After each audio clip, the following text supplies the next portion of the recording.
Daphne and Lathan, they were both very young, but very in love. Jealousy. It starts small, just a shadow at the edge of your thoughts. She didn't like Daphne and all the clout that Daphne had. But sometimes that shadow grows. Envy turns into obsession. Latasha's infatuation with Lay has escalated. And obsession turns into rage. She said, I just want another baby. She was missing that real, genuine love. She didn't just want Daphne's baby, she wanted Daphne's life. I was completely shocked when I heard what happened. That type of a crime, even by our standards, horrific.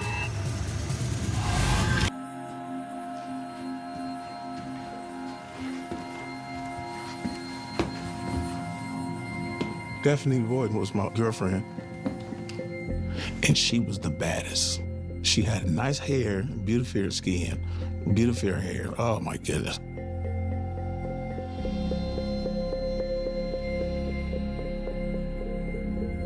What is it about that that makes you emotional?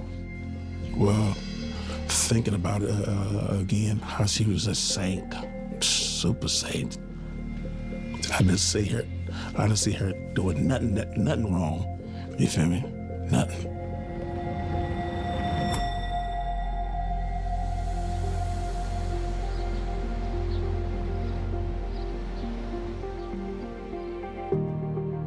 Daphne was born on June 27th, 1978 in Vallejo, California. She lived mostly with her paternal grandmother, Reva, and she loved her grandmother. They were extremely close. They had a tight-knit relationship.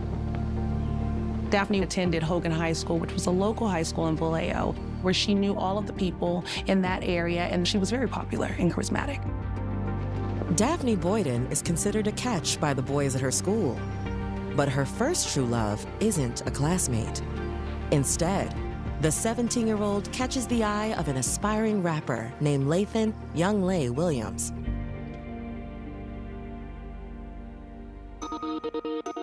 From my passion in hip-hop, back when I was in junior high school, I was 16 when my demo tapes started getting heard. And lo and behold, big producer, he said, man, Monday I'm gonna have a contract for you. Even Tupac heard about me. That's the word of mouth, you feel me? Mm-hmm, yeah. Lathan was on the rise during this time, making notable collaborations with rappers like Ray Love, Mac Dre, and Tupac. I spent most of my life in Oakland. Then I relocated to the Vallejo.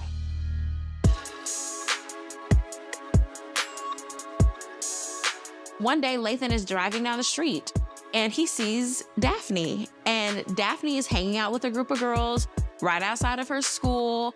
And he kind of pulls up because she's so gorgeous, he had to stop and speak to her. She ran with like 6 or 7 other friends, right? I come over, you know what I'm saying? And when we talking, she a blush. And I said, why are you blushing so much? And she said, I don't know you. I found out that she was an honor student in her class, you feel me? And she liked track. And I said, wow. They exchanged numbers and the rest was history.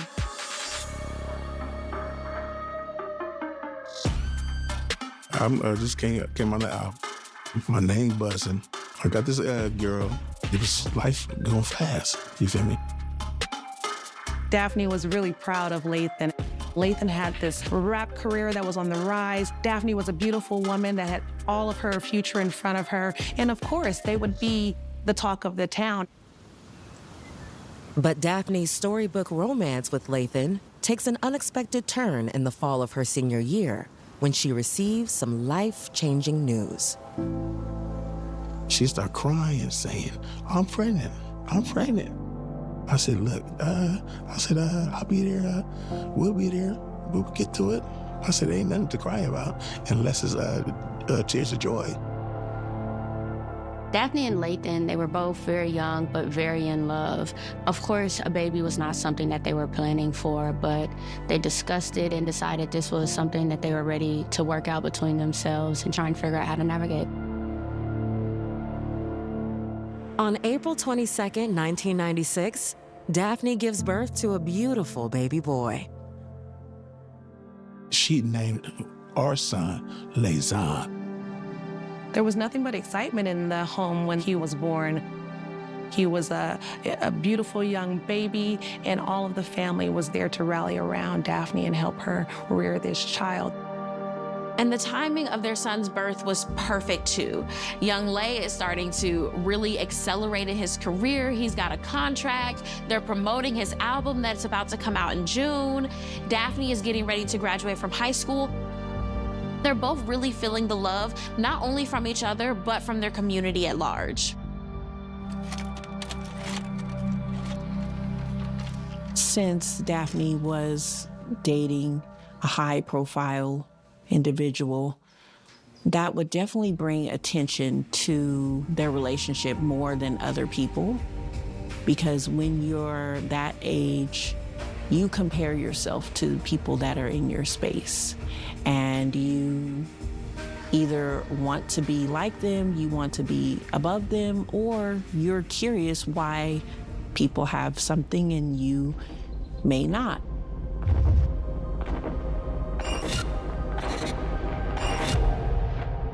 There were a lot of women that were kind of jealous of Daphne, right? How do you know she had enemies in school? Did she tell you about that? I had to find out later on when it's too late.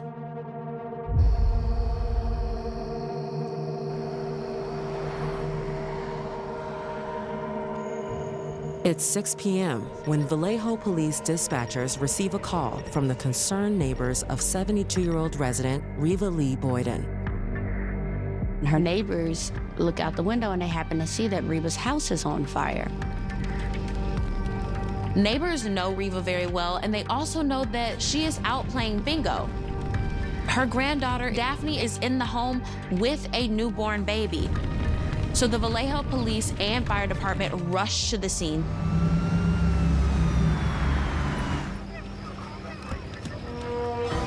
I was on call to respond to after-hours cases, and so I respond to the scene. When I got there, and a lot of emergency personnel, firefighters obviously had put the fire out. Immediately, you learn that there was a limited scope fire in the living room area of this house, and it was on a sofa, and they discovered an obviously deceased body. We pretty much figured out that that was the young girl that was the resident, Daphne Boyden.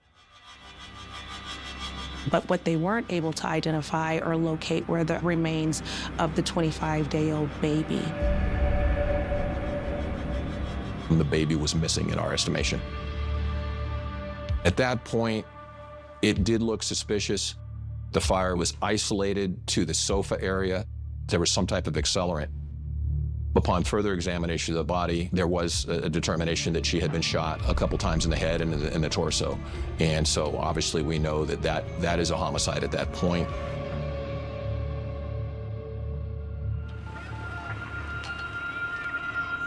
Reba arrives pretty quickly to the scene, and she's of course very frantic. She's saying my granddaughter Daphne should be in there with her newborn son, and the firefighters have to break the news that Daphne is unfortunately dead.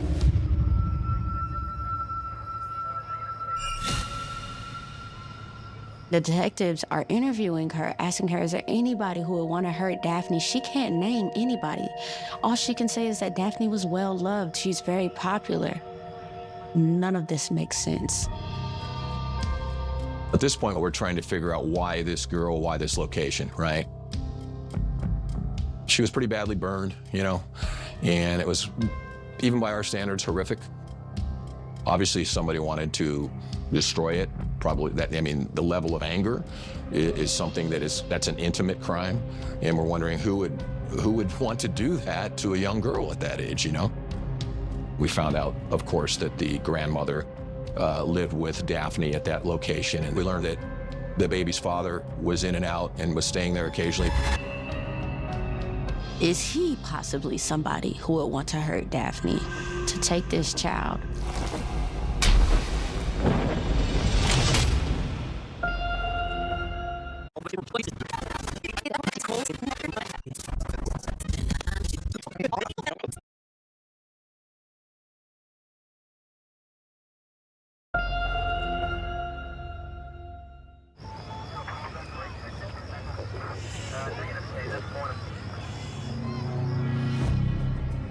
"17-year-old Daphne Boyden has been found shot to death and burned inside her grandmother's home.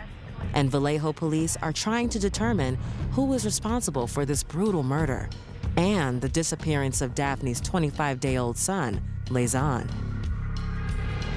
The most obvious person is the father of the missing child. They immediately tried to find out if he could be a possible suspect. I was at a friend's house. I got a pager beat.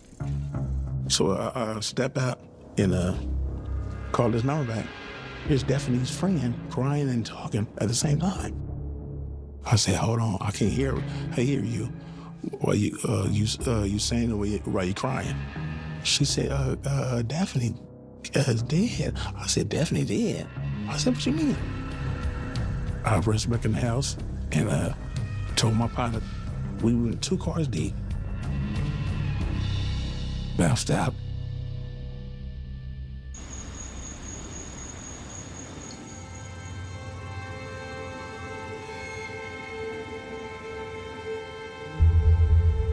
I'm seeing that yellow tape. I'm just hoping that Daphne come walk around the corner with this with my baby. So when they said they got one deceased, I said to one of the fire department officers, I said, man, I ain't trying to hear none of that, man. I was like, oh my goodness, my girl is killed? What? And my world came crumbling down. I had to figure out on my own that, oh, wait a minute, whoever did this got to have my son. I'm thinking, who could have did this? Who could have did this? I was supposed to be in there to protect her. They asked me to give alibi, and I told them I was at a friend's house. He's in shock, and they're asking Lathan, has anything happened? Does Daphne have any enemies? And he says no, none whatsoever. The alibi checks out, so he's cleared as a suspect.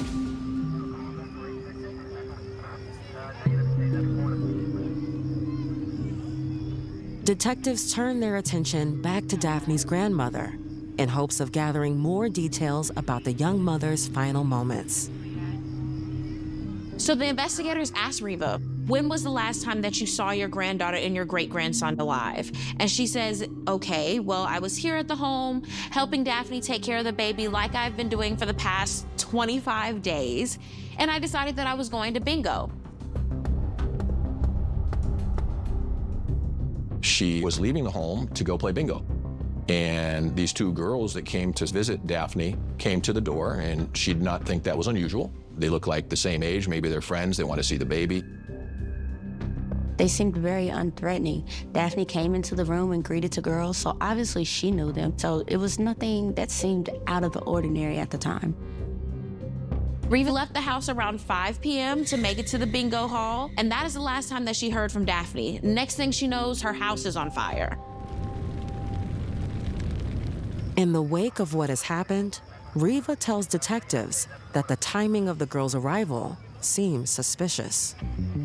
These 2 people had been there and, contemporaneous to this fire, so we have to look at them. They're not there. There's one body. The child is gone. The investigators asked her to describe the girls, and she said that they were 2 black girls, pretty young, maybe around Daphne's age, but she did not know the girls. So then we begin to think, did anybody see them leaving? What direction did they head? Did anybody pick them up? Investigators canvassed the neighborhood after the fire. They learned that multiple neighbors saw 2 young women leaving the home. One of the neighbors said they were dressed in all black and also carried a black tote bag with them. Another neighbor said it looked like they were hiding something, like one of the girls was hiding something under their jacket. That leads to more suspicion that, hypothetically, that could have been a young infant.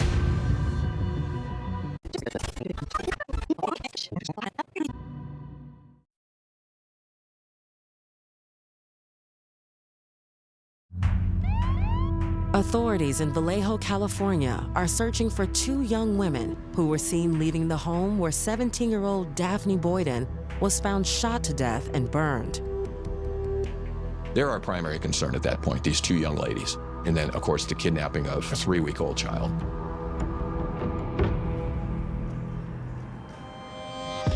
At this point in the investigation, the police have no leads. An autopsy was performed on Daphne's body, and the medical examiner was able to pull out a bullet from her skull and from her spine. According to the autopsy, her death was almost instantaneous. It looked like she was deceased before any fire occurred. But you have to begin to think somebody disliked her. And that's all we could explore. It's a common sense question. Who could have been having that much anger or hatred toward her that they would do something like this? The detectives then began speaking to friends of Daphne, trying to figure out if there's anybody who would want to harm her. And they let the detectives know that people have been jealous of her relationship with Lathan, and she's gotten threats from people.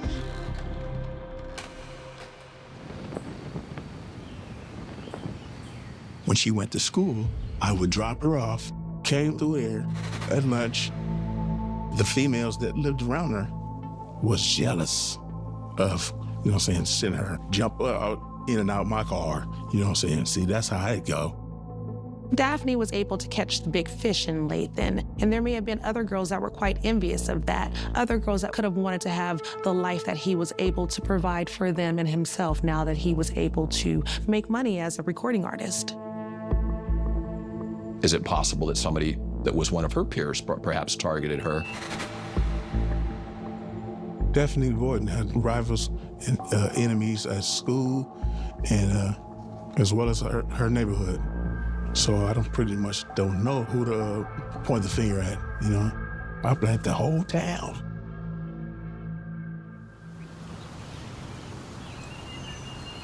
The community was shocked. A young woman had just delivered a baby, and now she was murdered and her child was missing. Everyone was up in arms. The entire family canvassed the neighborhood. Family members created missing persons signs.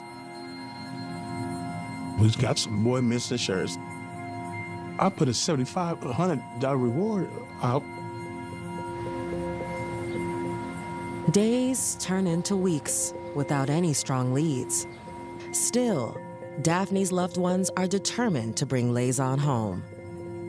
I wrote raps, songs, and I try to bring an album out dedicating to Daphne and to Lathan. I say I got nothing to smile for. It's a wild world. They snatched my baby boy, killed my baby mama, released me from this crazy drama. By the end of 1996, Lathan makes a plea on a popular television program, which is broadcast across the nation. Unsolved mysteries. I participated in the show to advertise my son was missing, and I let them know that if they hear or see anything, to report it to the Vallejo police. Months slowly tick by without any sign of Lathan. By the one-year anniversary, most of Vallejo's residents have resigned themselves to the grim likelihood that Daphne's baby may never be found. But her family refuses to give up hope. They always felt like he was alive somewhere. I knew in my heart that even though Lathan was kidnapped and his mother was killed, I was going to see Lathan again.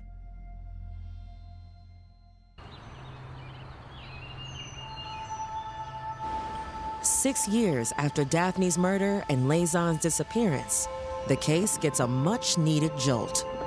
On December the 5th, 2002, a typewritten note was placed on a Vallejo police detective's desk.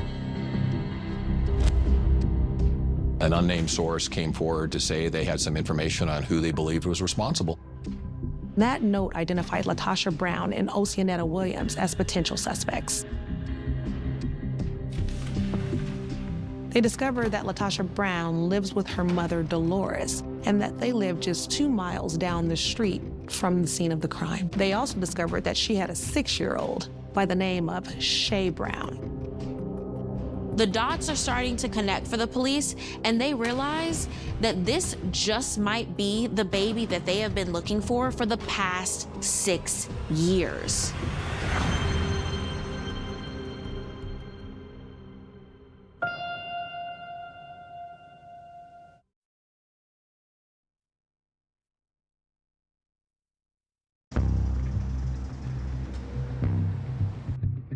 Vallejo police finally have a strong lead in the 6-year-old murder of Daphne Boyden and the kidnapping of her son, Lazon, after an anonymous tipster has pointed them to LaTosha Brown and Oceanetta Williams. We learned LaTosha lived less than 2 miles from where the baby was taken.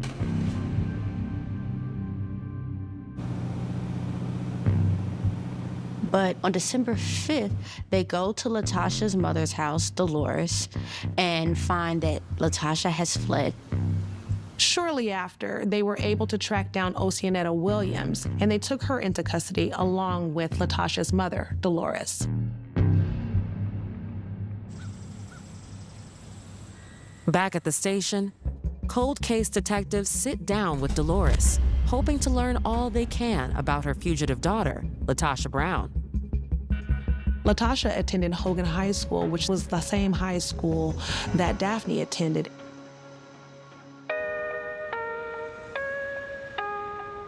LaTosha ran in circles with young artists even before she was a teen. That's when she came across young Lay.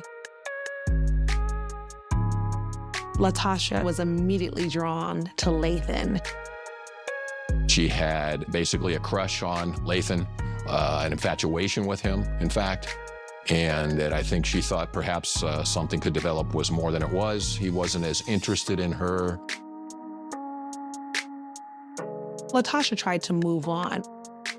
In late 1995, she met a guy and later discovered that she was pregnant and thought that the baby could be due sometime between May and June of 1996.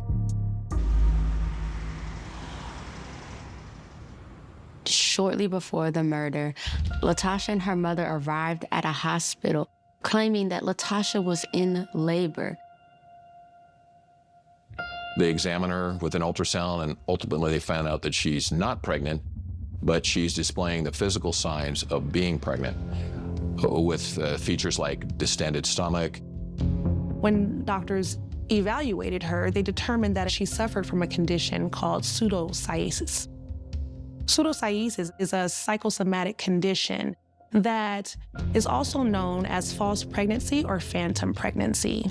In this condition or syndrome, individuals might experience symptoms of pregnancy, including nausea, weight gain, morning sickness, abdomen distension, and more. And so at that point, there's some concern, what's going on in her mind?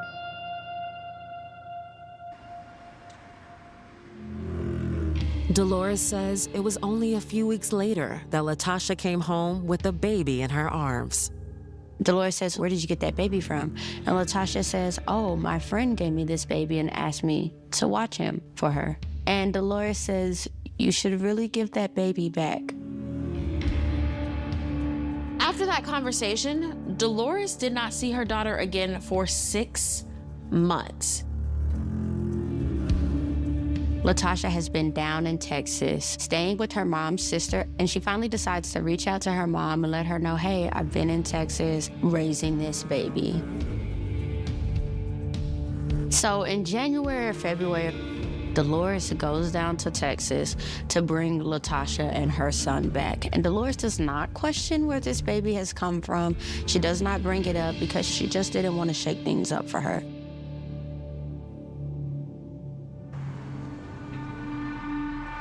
While Dolores is held in custody, detectives sit down with LaTosha's alleged accomplice, Oceanetta Williams, who offers an emotional apology for not coming forward sooner. It turns out that Oceanetta is Latasha's cousin. Oceanetta almost burst, as if she's been tired of holding this secret for all this time and is just very forthcoming with information. According to Oceanetta, after being discharged from the hospital, Latasha went home and was, of course, devastated because she believed that she was pregnant and had a baby on the way. She started to spiral very quickly. She began drinking and excessively using drugs to cope with her disappointment and devastation. She began to obsess about Daphne and her life and all that she wished that she had. She had her man, she had her baby, she had her life. What did Latasha have? Oceanetta explains that she and Latasha were at a park.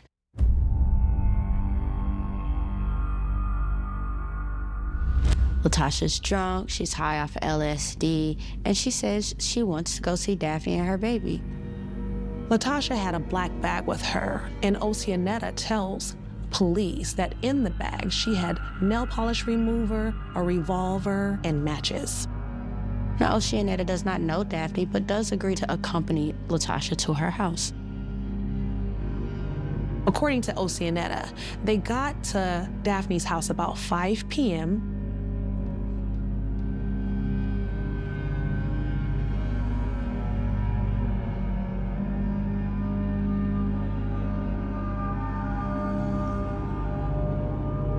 After about 5 minutes into the visit, Latasha asks to go to the bathroom.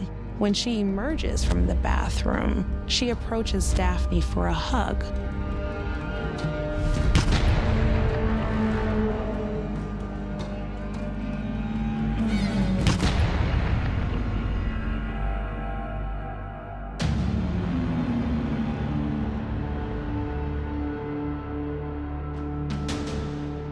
Latasha then began to pour nail polish remover all over Daphne before she set her on fire.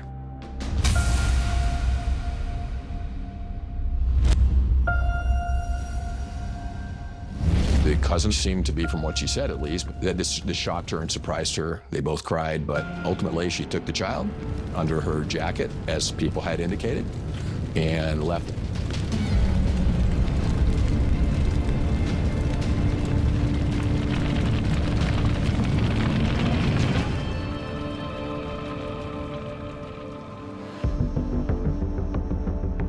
Later, Latasha hastily packs a bag and heads down to the bus station so that she can travel to Texas, where she has family. Latasha takes little Lazan, renames him Shay. Shortly thereafter, Oceanetta meets Latasha down in Texas while she's with family. While there, they obtain a false birth certificate with family's help before boarding a bus and returning back to the Bay Area. Oceanetta did not think Latasha was ever going to follow through with her threats to go take the baby, set the house on fire, and things like that. But again, she was an active participant up until the point where they walked in there. Now the question would be, did she know what Latasha was truly going to do? Police immediately put out a statewide APB for Latasha Brown. The next day, Latasha was intercepted at a bus station where she was discovered returning from a friend's home in Sacramento. Latasha was taken into custody without incident. Authorities quickly tracked down the 6-year-old boy named Shay, who Latasha has been raising as her own son. Knowing that Latasha has never been pregnant, they take Shay and put him into protective custody as they begin to identify who he actually is. With Latasha in custody, authorities make the long-awaited notification to Daphne Boyden's family. Authorities then tell Riva, who has been missing her great-grandson, that we think that we found your child. And they show a current picture of Lazan to Riva, and she immediately says, yes, this is my great-grandson.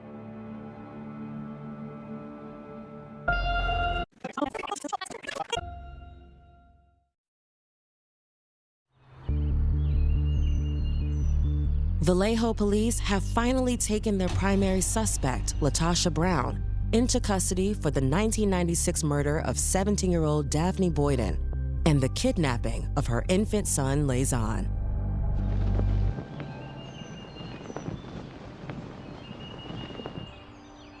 Following her arrest, detectives sit down with LaTosha for a formal interview. LaTosha was extremely emotional. She begged to see her son one more time. When investigators asked LaTosha what she could remember about the night of the crime, she had no recollection, and all she was able to speak to was being on a bus and looking down and seeing a young baby in her lap. When someone has been through trauma, individuals can dissociate, which means that they lose track of what's happening in front of them. That is something that the brain does to protect itself. In this case, after doing what we believe she did and shooting and setting someone on fire, I don't buy that at all. They're not getting everything that they feel that they need to get from LaTosha. And so they leave the room and they say, you know, you're probably never going to see this boy that you believe to be your son ever again. How about we give you this pen, this paper, and you write a letter for him? And she says, okay.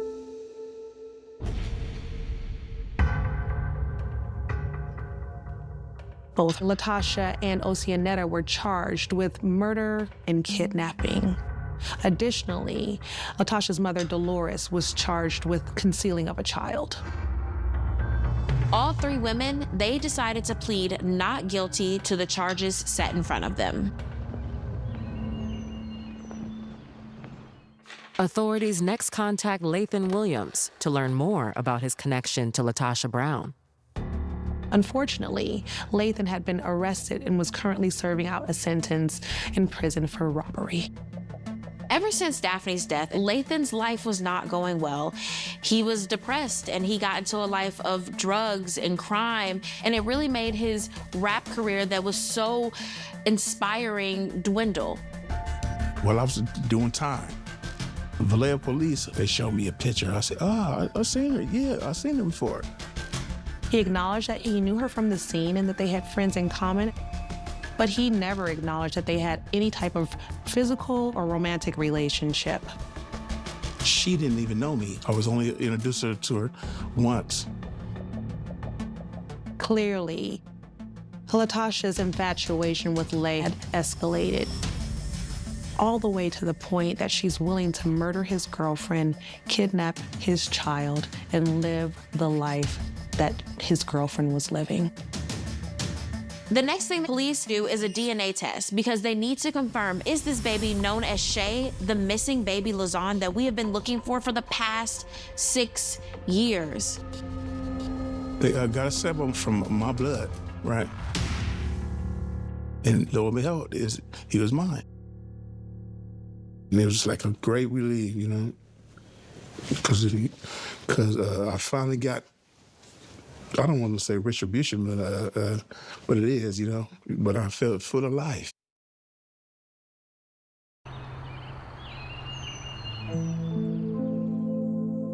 While LaTosha, her mother Dolores, and her cousin Oceanetta await trial, Daphne's family is finally reunited with Lazon. When he kind of came to see me in jail, he was just doing all that stuff. He couldn't be still. I had to grab him and put him on my lap. I was overjoyed, thanking the Lord a million times.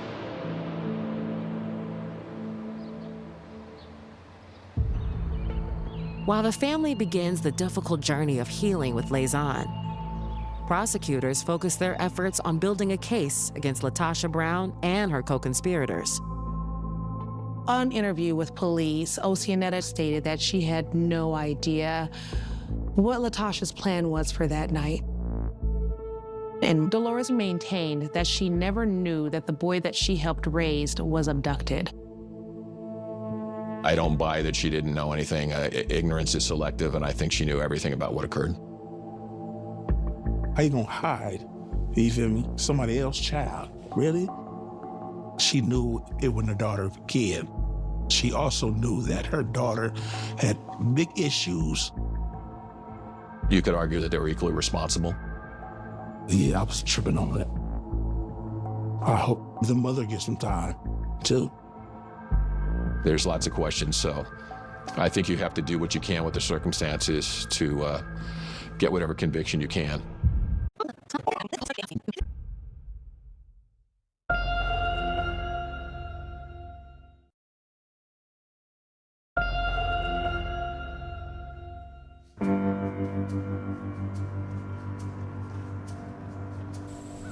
Six years after the murder of 17-year-old Daphne Boyden and kidnapping of her infant son, Lazon, law enforcement is eager to seek justice against the three women responsible: Latasha Brown, Oceanetta Williams, and Dolores Brown. Dolores Brown pled no contest to felony child concealment. She was sentenced to 3 years probation for her involvement in the case. While awaiting trial, Oceanetta decides that she wants to take a lesser sentence in exchange for her testimony against her cousin. In exchange for her testimony against Latasha, she was charged with involuntary manslaughter and was given a plea deal. She ended up being sentenced to 13 years and 8 months in prison.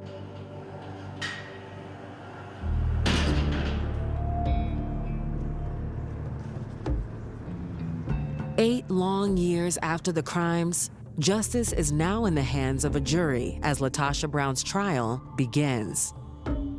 The prosecution puts Latasha out as somebody that was extremely jealous.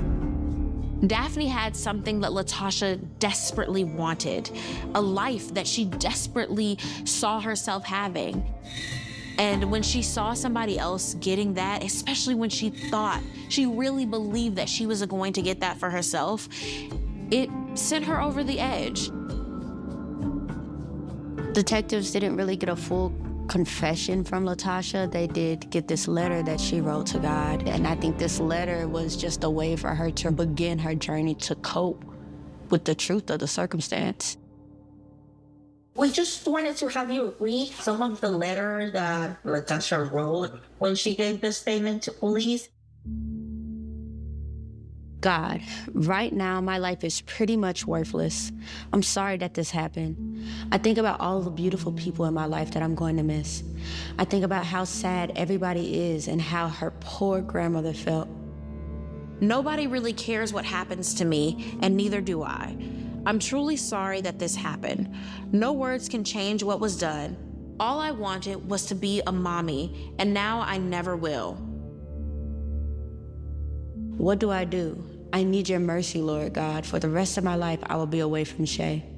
I know he will never forgive me and hate me. I never wanted that boy to suffer. I pray that I have at least one chance to hug him. I'm sorry, Lord. I'm tired of talking. My stomach is aching. I know this is the end for me. Just be with me.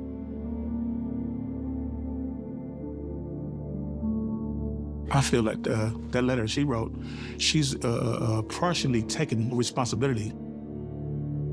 She had to feel worse than worse. Latasha was found guilty of murder, kidnapping, and enhancement of using a firearm.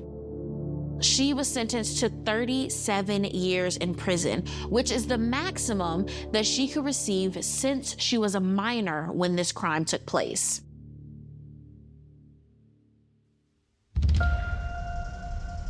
I think that this story is about something that was really missing in Latasha that she wanted, and I think the core root of that is love. Latasha didn't just want Daphne's baby, she wanted Daphne's life. She probably never thought that she would be caught. She had gotten away for a very long time. So I do believe that Latasha believed that she could replace Daphne.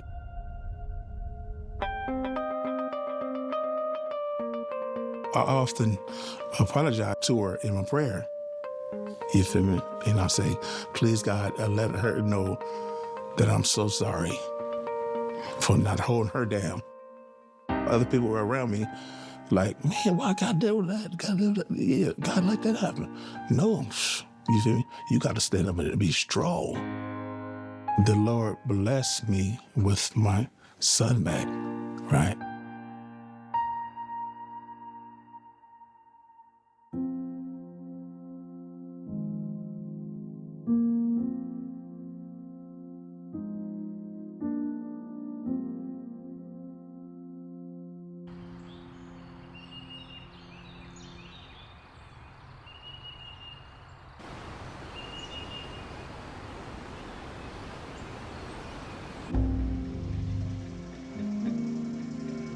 I want everyone to think of my son as a survivor. I come to have peace in it, within myself, not nobody else. I have a beautiful wife, and I have 3 children, 2 sons and a daughter. I love them with all my heart, and I never forget Daphne.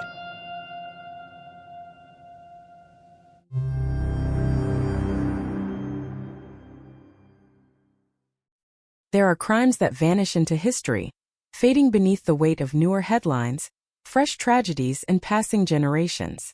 Then there are crimes that refuse to disappear. They linger in police archives, haunt the families who survived them, and whisper through neighborhoods long after the sirens have gone silent. Every unsolved case leaves behind a question. Every unanswered question becomes a shadow. But sometimes the shadow is not hiding in the darkness. Sometimes it is living an ordinary life in broad daylight, waiting for science to catch up with a secret buried decades before. Northern California, the early 1970s, quiet suburbs stretched across Sacramento and the surrounding counties, promising safety, stability, and the American dream. Families left doors unlocked. Children rode bicycles until sunset. Neighbors knew one another by name. It was a place where routine felt permanent, where danger belonged somewhere else, somewhere far beyond neatly trimmed lawns and peaceful streets. That illusion would not survive. Without warning, reports began to surface. A woman attacked inside her own home. Then another. Then another. The similarities were impossible to ignore, yet terrifying to comprehend. The attacker entered silently. He watched. He waited. He chose moments when his victims believed they were safest. Windows were left slightly open. Sliding doors became invitations. Shadows concealed movements too careful to hear, too calculated to predict. Detectives faced an unsettling reality. They were not dealing with isolated crimes. They were hunting someone who understood patience better than panic. Someone who studied neighborhoods before entering them. Someone who treated every home like a carefully planned target, rather than a random opportunity. The newspapers searched for a name. The public demanded one. Before long, investigators and reporters settled on a chilling label that transformed scattered assaults into a single nightmare. The NorCal Rapist. The title spread quickly. Radio broadcasts repeated it. Evening news programs carried it across living rooms throughout California. Parents changed routines overnight. Hardware stores sold out of locks. Neighborhood watch meetings overflowed with anxious residents clutching maps covered in handwritten notes and suspicious sightings. Fear became contagious. Women who had never met one another suddenly shared the same nightmare. A stranger was entering homes. A stranger was leaving alive. And no one knew who he was. Police departments from different jurisdictions struggled to coordinate information. Every assault generated fresh evidence, yet every crime scene seemed designed to frustrate investigators. Fingerprints were inconsistent or unusable. Witness descriptions rarely matched perfectly. Some remembered a soft voice. Others described complete silence. Heights varied. Clothing changed. Composite sketches captured possibilities instead of certainty. The offender appeared ordinary enough to disappear. That may have been his greatest weapon. Investigators gradually identified disturbing behavioral patterns. The attacks frequently occurred during late evening or early morning hours, when neighborhoods were at their quietest. Entry points suggested careful surveillance. Victims often reported the sensation that someone had been watching them long before the assault actually occurred. It was not simply violence. It was preparation. Preparation demanded time. Preparation demanded confidence. Preparation suggested experience. Each new case forced detectives to ask the same impossible question. How many times had he watched without striking? The thought unsettled even veteran investigators. Because if the offender could spend days studying potential victims before making his move, then countless people might have unknowingly crossed paths with him in grocery stores, parking lots, parks, or quiet residential streets without realizing they had already been selected. Every ordinary encounter suddenly carried extraordinary suspicion. Communities changed. Curtains closed earlier. Dogs barked at unfamiliar footsteps. Porch lights remained on throughout the night. Police patrols intensified. Yet the attacks continued. Every successful escape increased the offender's confidence, while slowly eroding public trust in law enforcement's ability to stop him. The pressure mounted inside investigation rooms. Maps filled entire walls. Colored pins marked crime scenes. Strings connected locations. Calendars tracked dates. Officers compared reports line by line, searching for overlooked details hiding between ordinary observations. Nothing felt insignificant anymore. A cigarette butt.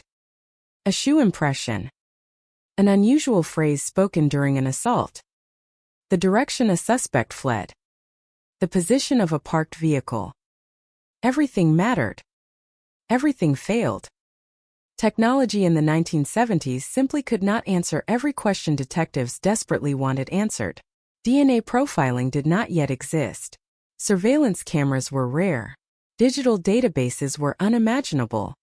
Investigators depended heavily upon eyewitness testimony, physical evidence, persistence, and luck. Luck never arrived.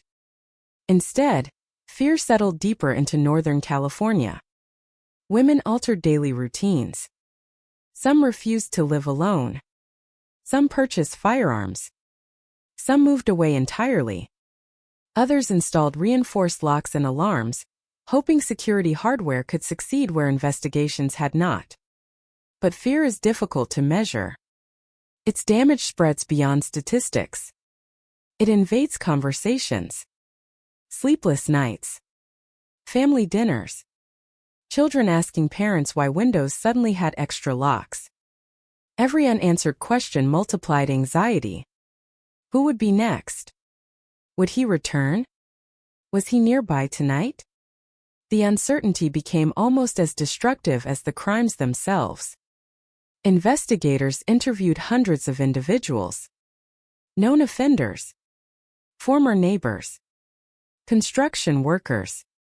Delivery drivers. Maintenance employees.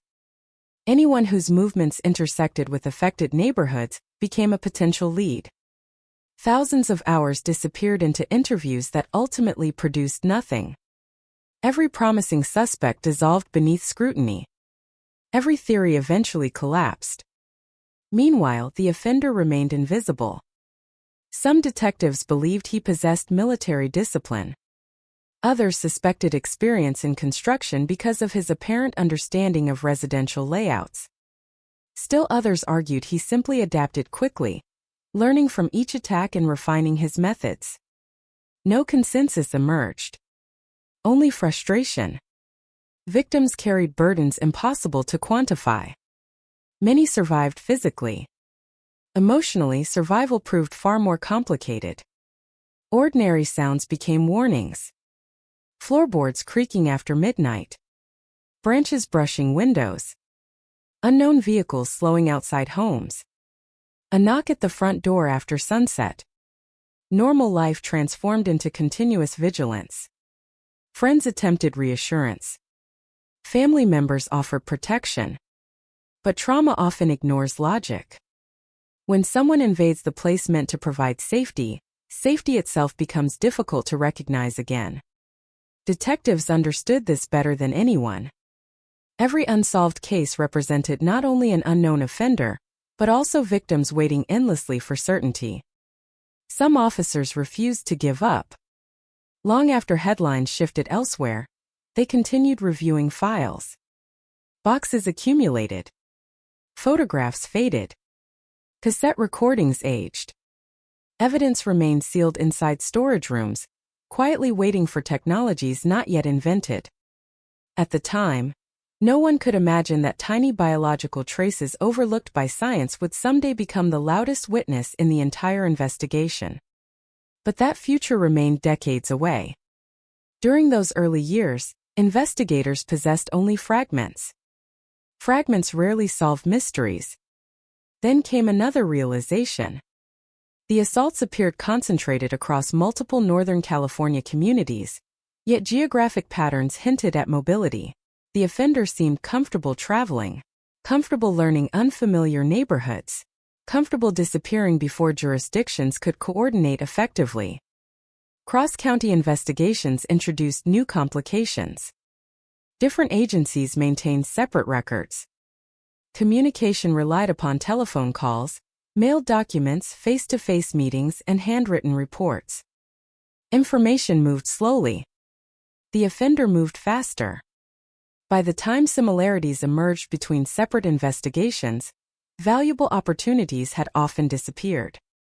Today, digital databases connect agencies within seconds. Back then, detectives depended upon persistence. Persistence alone could not overcome every limitation. As months stretched onward, media coverage intensified. Television anchors warned viewers to remain alert. Crime reporters analyzed each development. Speculation flourished. Phone lines flooded with tips. Some callers believed suspicious neighbors matched composite sketches. Others insisted co-workers behaved strangely. Psychics even claimed supernatural insights. Almost none proved useful. False leads consumed enormous investigative resources. Every incorrect identification diverted attention from the unknown man still walking free. Public anxiety reached extraordinary levels. Women traveled together whenever possible. Self-defense classes filled beyond capacity. Sales of home security devices climbed sharply. Parents escorted adult daughters to parking lots. Employers adjusted evening schedules. Communities adapted not because authorities had solved the problem, but because they feared the problem might never be solved at all. For the offender, anonymity became protection. For investigators, anonymity became defeat. Then came one of the cruelest realities of serial investigations. Time. Every passing day blurred memories. Witnesses forgot faces. Vehicles changed ownership. Potential evidence disappeared. Weather erased footprints. Buildings were renovated. Landscapes transformed. The longer an offender escaped, the more difficult the truth became to reconstruct. Cold cases are not frozen in time. They slowly lose warmth. Details evaporate. Opportunities fade. Hope becomes increasingly expensive. Yet certain detectives refused to surrender entirely. Even after active investigations slowed, they believed something remained hidden inside the mountains of paperwork. Perhaps a missed witness. Perhaps an overlooked statement. Perhaps evidence too advanced for contemporary science. They preserved what they could. Photographs. Clothing. Laboratory samples. Biological material collected according to standards that, at the time, seemed routine. No one recognized their future value. Years passed. Then decades. Children became parents. Parents became grandparents. Entire neighborhoods changed. New residents moved into homes without realizing the terrifying history attached to familiar streets. The NorCal rapists gradually transformed from breaking news into historical mystery. File. A label. A case number. Another cold case waiting on crowded shelves. For many observers, the story appeared finished. Not solved. Simply abandoned by time. But cold cases possess a peculiar quality. They never truly disappear. They wait. Sometimes patiently. Sometimes silently. Always carrying unanswered questions. And somewhere beyond those aging evidence boxes, somewhere beneath decades of ordinary routines, Someone continued living with memories no one else could see. Someone who believed 44 years had buried every mistake. Someone who believed history had forgotten. Someone who could not possibly imagine that the smallest invisible trace left behind at a crime scene would one day return, carrying a name that investigators had spent nearly half a century searching for, and that when the waiting finally ended, it would not begin with a confession, a witness, or a lucky break, but with a revolution in forensic science that was about to reopen doors everyone else had long since closed. The revolution arrived quietly. There were no flashing lights, no dramatic arrests, no anonymous phone call pointing investigators toward the truth. Instead, it emerged from laboratories, research journals, and years of scientific progress that transformed microscopic biological traces into the most powerful witnesses a detective could hope to find. For decades, the evidence collected from the NorCal rapist investigation had remained locked away, preserved more out of discipline than expectation.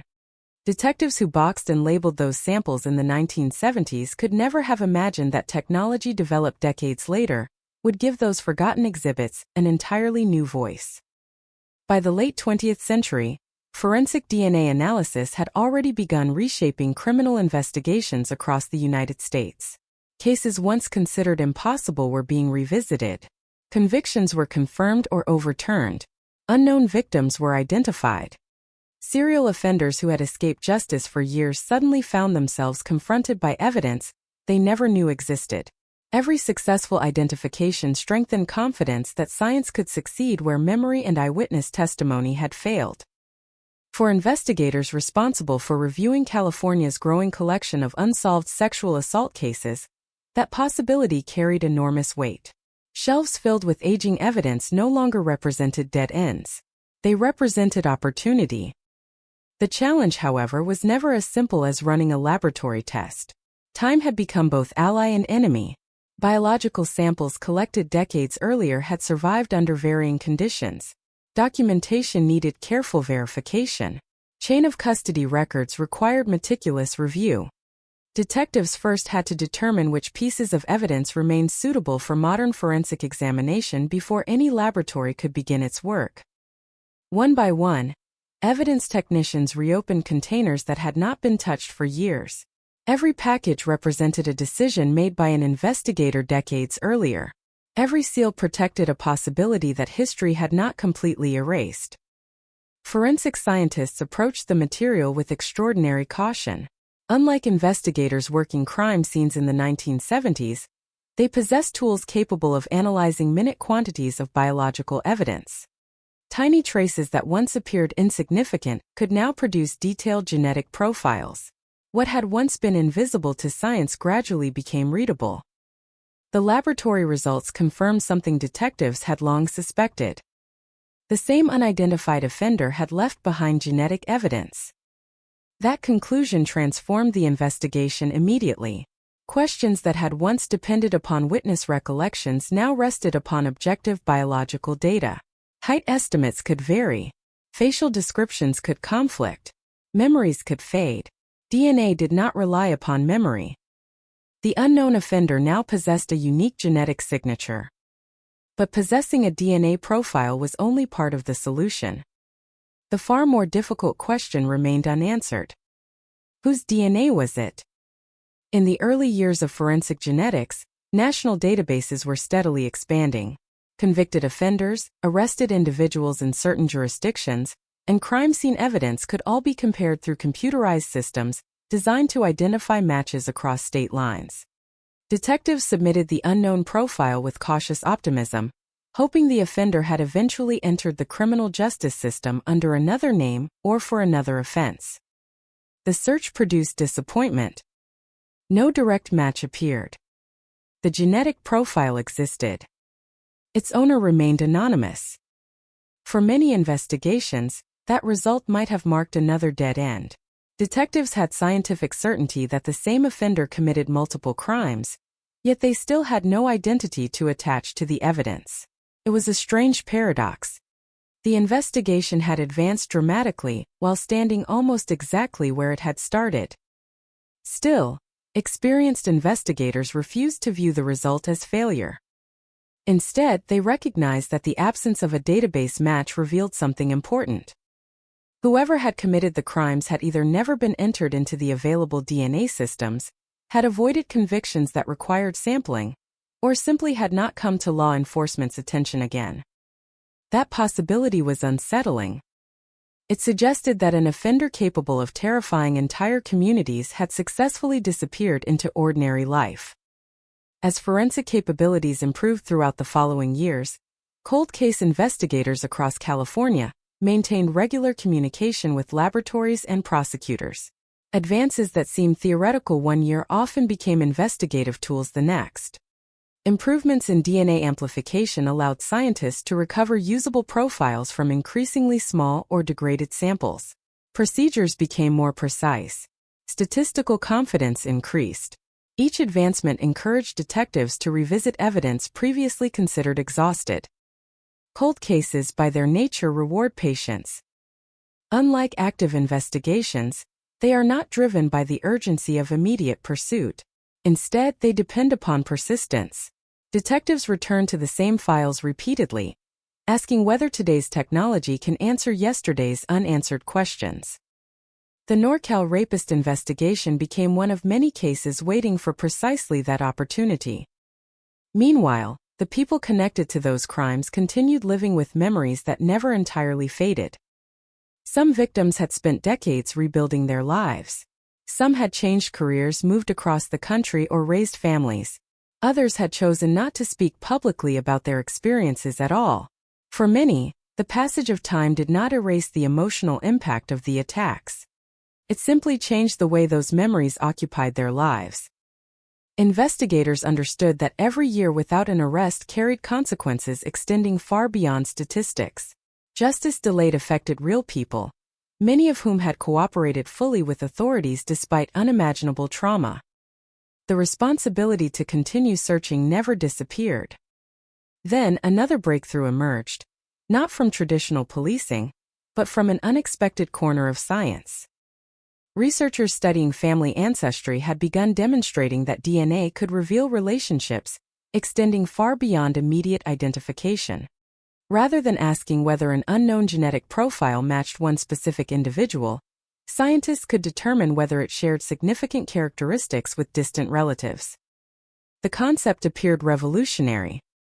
Instead of searching for one exact name, investigators might locate an entire family tree. At first, the approach generated cautious interest within law enforcement circles. The scientific principles were sound, but practical application remained limited. Ethical discussions accompanied every development. Prosecutors, laboratories, and investigators examined legal boundaries carefully before considering such methods for criminal investigations. As the technique matured, however, its potential became impossible to ignore. Cases that had resisted every conventional investigative strategy suddenly possessed a new path forward. Across the United States, cold case units began exploring investigative genetic genealogy as an additional tool rather than a replacement for traditional detective work. Genealogists collaborated with law enforcement, analyzing complex family relationships that sometimes stretched back generations. Publicly available genetic information, combined with historical records and conventional investigation, allowed researchers to narrow enormous populations into manageable groups of possible individuals. The process demanded extraordinary patience. Every branch of a family tree required verification. Birth certificates, marriage records, military service, employment history, residential addresses. Every document contributed another piece to an expanding puzzle. Unlike dramatic television portrayals, there were no instant answers. Weeks became months. Months became years. Investigators followed one family connection after another, gradually eliminating possibilities while searching for someone whose age, location, and life history aligned with the evidence preserved since the 1970s. Each elimination represented progress. Each confirmed record narrowed the search further. Some investigators later described the process as assembling a massive historical mosaic, in which thousands of ordinary lives intersected through shared ancestry, until one particular branch demanded closer examination. Patience once again became the investigation's greatest asset. The offender had relied upon time as protection. Investigators were now using time against him. Every decade that had passed since the assaults created additional public records. Census information, property ownership, employment histories, military documentation, and countless other archives allowed genealogists to reconstruct family connections with remarkable accuracy. The unknown DNA profile still lacked a name. But the circle surrounding its owner had begun to shrink. Detectives resisted the temptation to celebrate prematurely. Years of disappointment had taught them caution. Promising leads had collapsed before. Scientific possibilities still required independent confirmation. Every conclusion needed evidence capable of surviving courtroom scrutiny. No sortcut existit. If investigators eventually identified a suspect, they would still need to establish that person's connection to the biological evidence through legally obtained samples and comprehensive investigative work. Science could point toward a direction. It could not replace proof. As the investigation quietly gained momentum, almost no one outside specialized law enforcement circles realized what was unfolding. There were no public announcements, no press conferences, no warnings to the media. The silence was intentional. If the offender was still alive, investigators wanted him unaware that the case had entered an entirely new phase. After more than 4 decades, the greatest advantage belonged not to the suspect, but to the detectives who had never completely stopped asking the same question that first echoed through Northern California years earlier. Who was the man behind the DNA? For the first time since the attacks began, that question no longer felt impossible to answer. For more than 4 decades, the investigation had survived on persistence. Detectives retired, new investigators inherited boxes of reports, and advances in forensic science steadily transformed what had once seemed impossible into a series of realistic possibilities. The question was no longer whether the unknown DNA profile could reveal something meaningful. The question was whether investigators could follow that trail carefully enough to identify the individual behind it, without compromising the integrity of the case. The emergence of investigative genetic genealogy marked a turning point unlike any previous development. Traditional DNA databases were designed to answer a straightforward question: did the unknown sample belong to someone already in the system? When that answer remained no, investigators historically reached another dead end. Genealogical research approached the problem differently. Instead of searching for one exact individual, it looked for biological relationships, people who shared enough genetic material to suggest a common ancestor, even if they had never met the unknown suspect. The process required extraordinary collaboration. Detectives, forensic scientists, prosecutors, and professional genealogists worked together, each contributing expertise that none of the others possessed alone. Every step demanded careful documentation. Every conclusion had to withstand legal scrutiny. The objective was never to accuse someone based on family relationships. Those relationships merely established a direction for further investigation. When the unknown DNA profile was compared through genealogy-based methods, distant relatives began to emerge. None of them were suspects. Most had no idea that their publicly shared genetic information might someday contribute to a decades-old criminal investigation.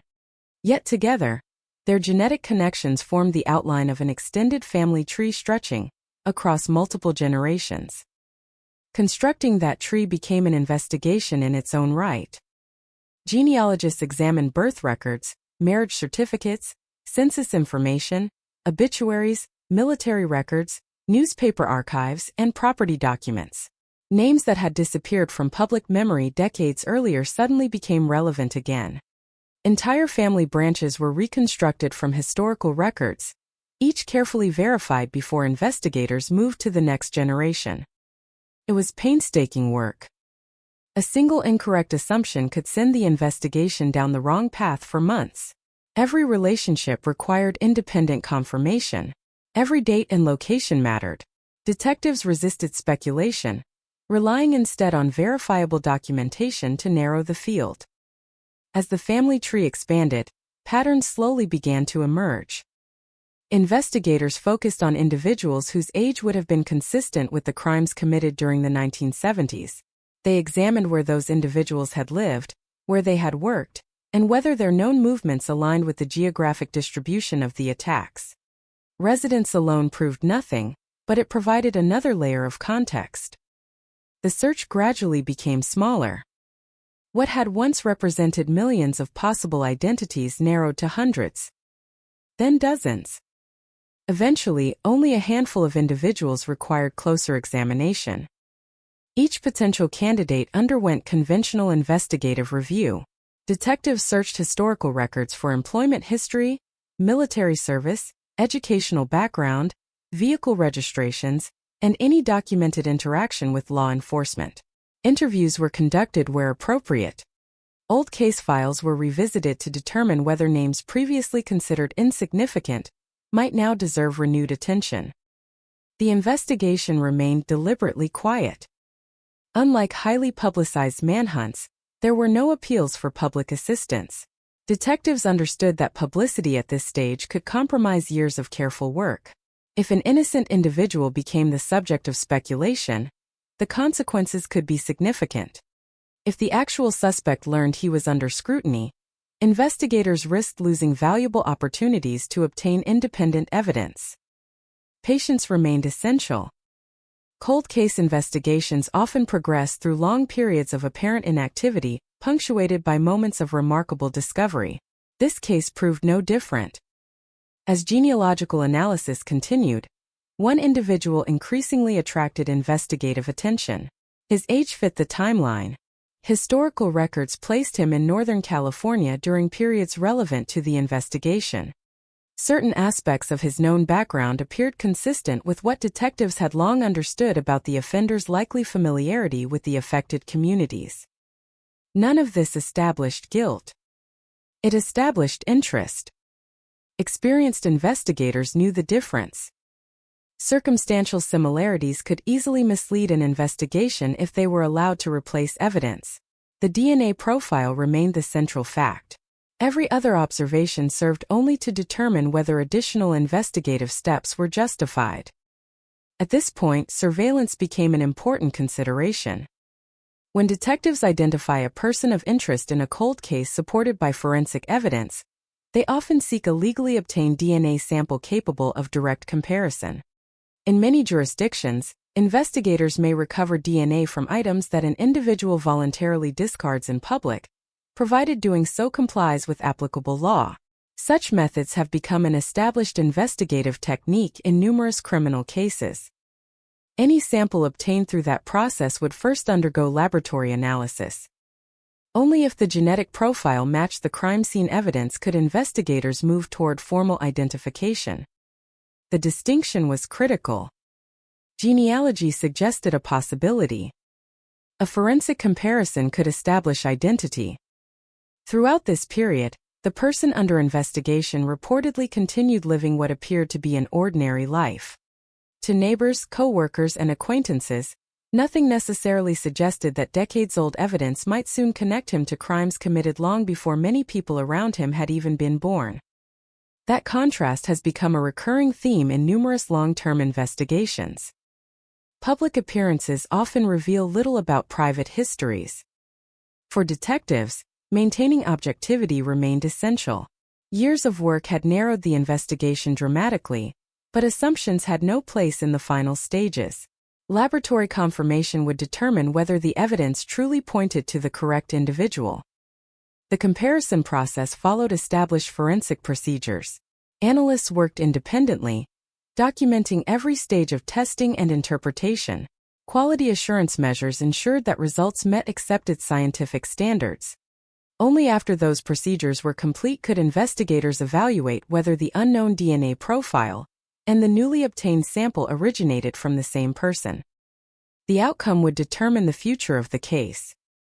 If the profiles differed, investigators would return to the genealogical records and continue searching.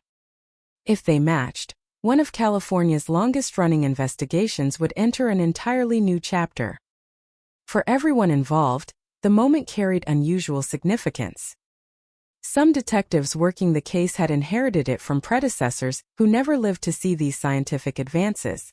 Retired investigators had preserved evidence with remarkable care despite having no way of knowing how future technology might use it. Victims had waited decades without certainty that the person responsible would ever be identified. Science alone could not deliver justice. But it had created an opportunity that earlier generations of investigators had never possessed. The careful preservation of evidence, combined with relentless investigative work across multiple decades, had ensured that the passage of time did not erase every trace of the truth.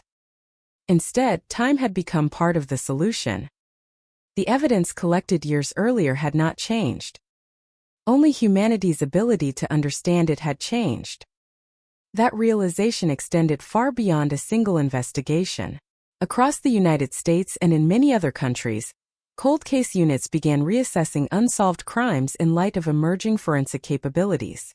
Cases once considered permanently unsolved returned to active review. Biological evidence preserved in storage rooms acquired renewed importance.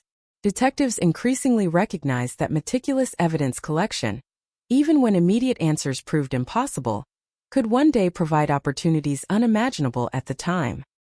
The NorCal rapist investigation became an example of that principle. Not because science worked alone. Not because one breakthrough solved everything overnight. But because decades of disciplined police work ensured that when new scientific tools finally arrived, there was still evidence capable of speaking. Now, after years of methodical genealogical research and careful forensic preparation, investigators stood on the threshold of the answer they had pursued for nearly half a century. Only one question remained. Would the laboratory confirm what years of investigation had gradually begun to suggest? The investigation entered its next phase not with a dramatic breakthrough, but with a disciplined process of elimination. By the time investigators had narrowed the field through investigative genetic genealogy, they understood that identifying a possible individual was only the beginning. Every subsequent step had to satisfy the same standards applied to any major criminal investigation: independent corroboration, documented procedures, and evidence capable of withstanding judicial scrutiny. Forensic genealogy had pointed investigators toward a family line. It had not established guilt. That distinction guided every decision that followed. Detectives reviewed decades of historical records, comparing publicly available information with the chronology already established through the original investigation. They examined residential histories, employment records where available, and documented movements that could be independently verified. Their objective was not to build a narrative around a suspect, but to determine whether further investigation was justified. As the list of possible individuals became increasingly narrow, investigators prepared for the most important forensic comparison of the case. A DNA profile recovered from evidence collected decades earlier already existed. What remained was to determine whether a lawfully obtained reference sample from the individual under investigation would produce the same genetic profile. Before any comparison could occur, investigators ensured that every procedural safeguard was observed. Cold cases often receive intense public attention once solved, making the integrity of the investigative process especially important. Every action taken by detectives, forensic analysts, and prosecutors would later be subject to careful examination. The reference sample was submitted for laboratory analysis under established forensic protocols. Scientists conducting the examination followed standardized procedures designed to minimize error and ensure that every conclusion rested upon measurable scientific evidence, rather than investigative expectation. Unlike fictional portrayals of forensic laboratories, the work was methodical rather than dramatic. Samples were documented. Quality controls were verified.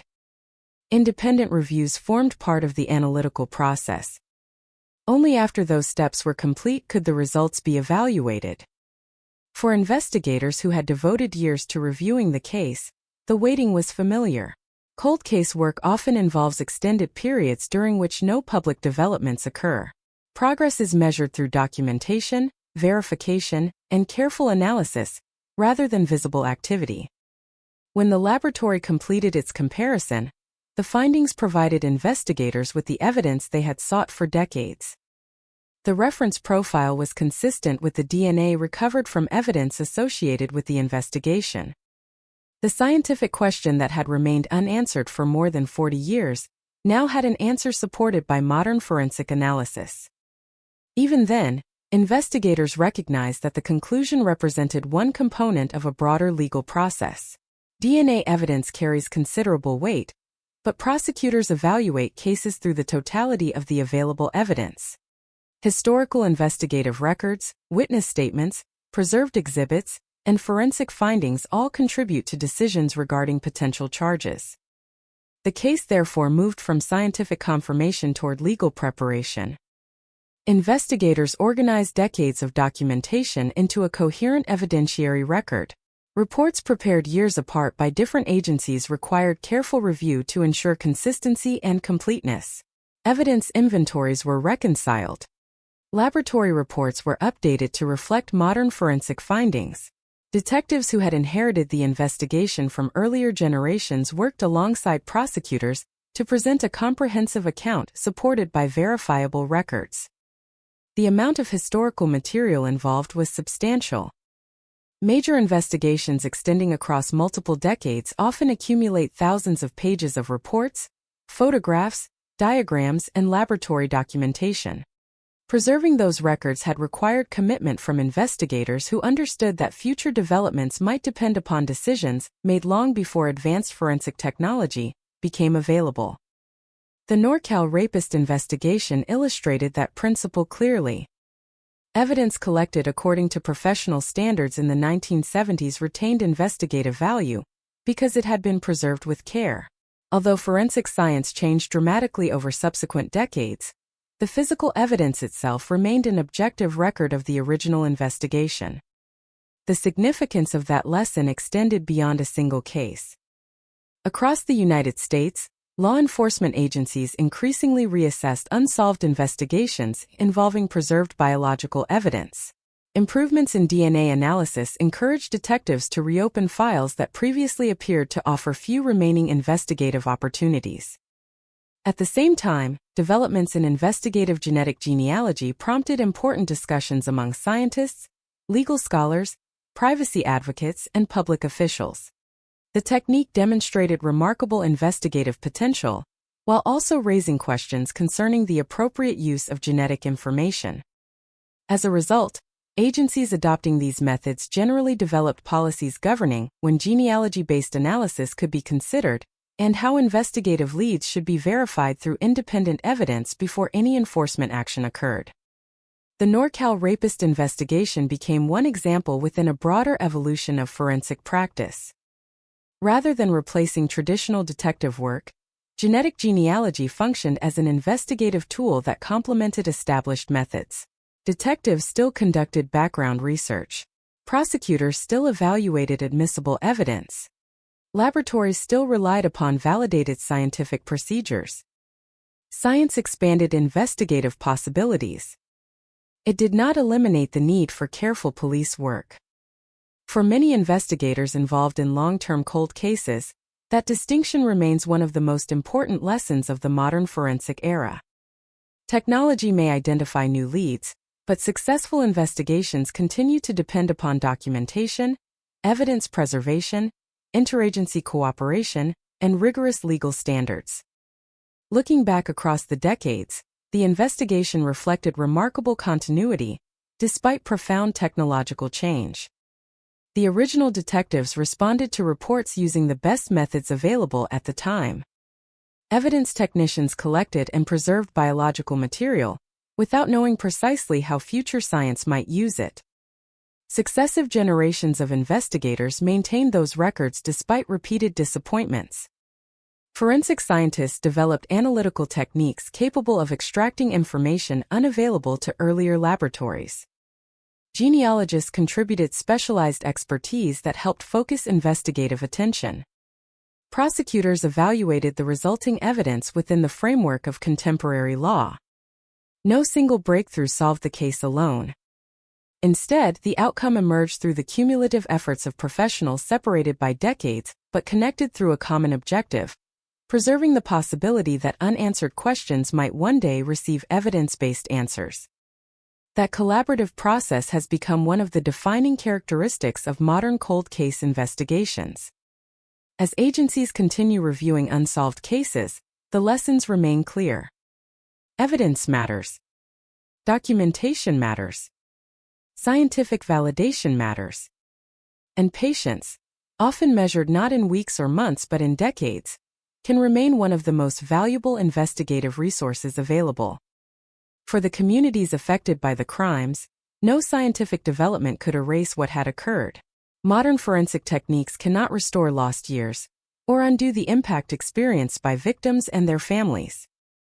What they can do is strengthen the ability of the justice system to answer questions that once appeared beyond reach.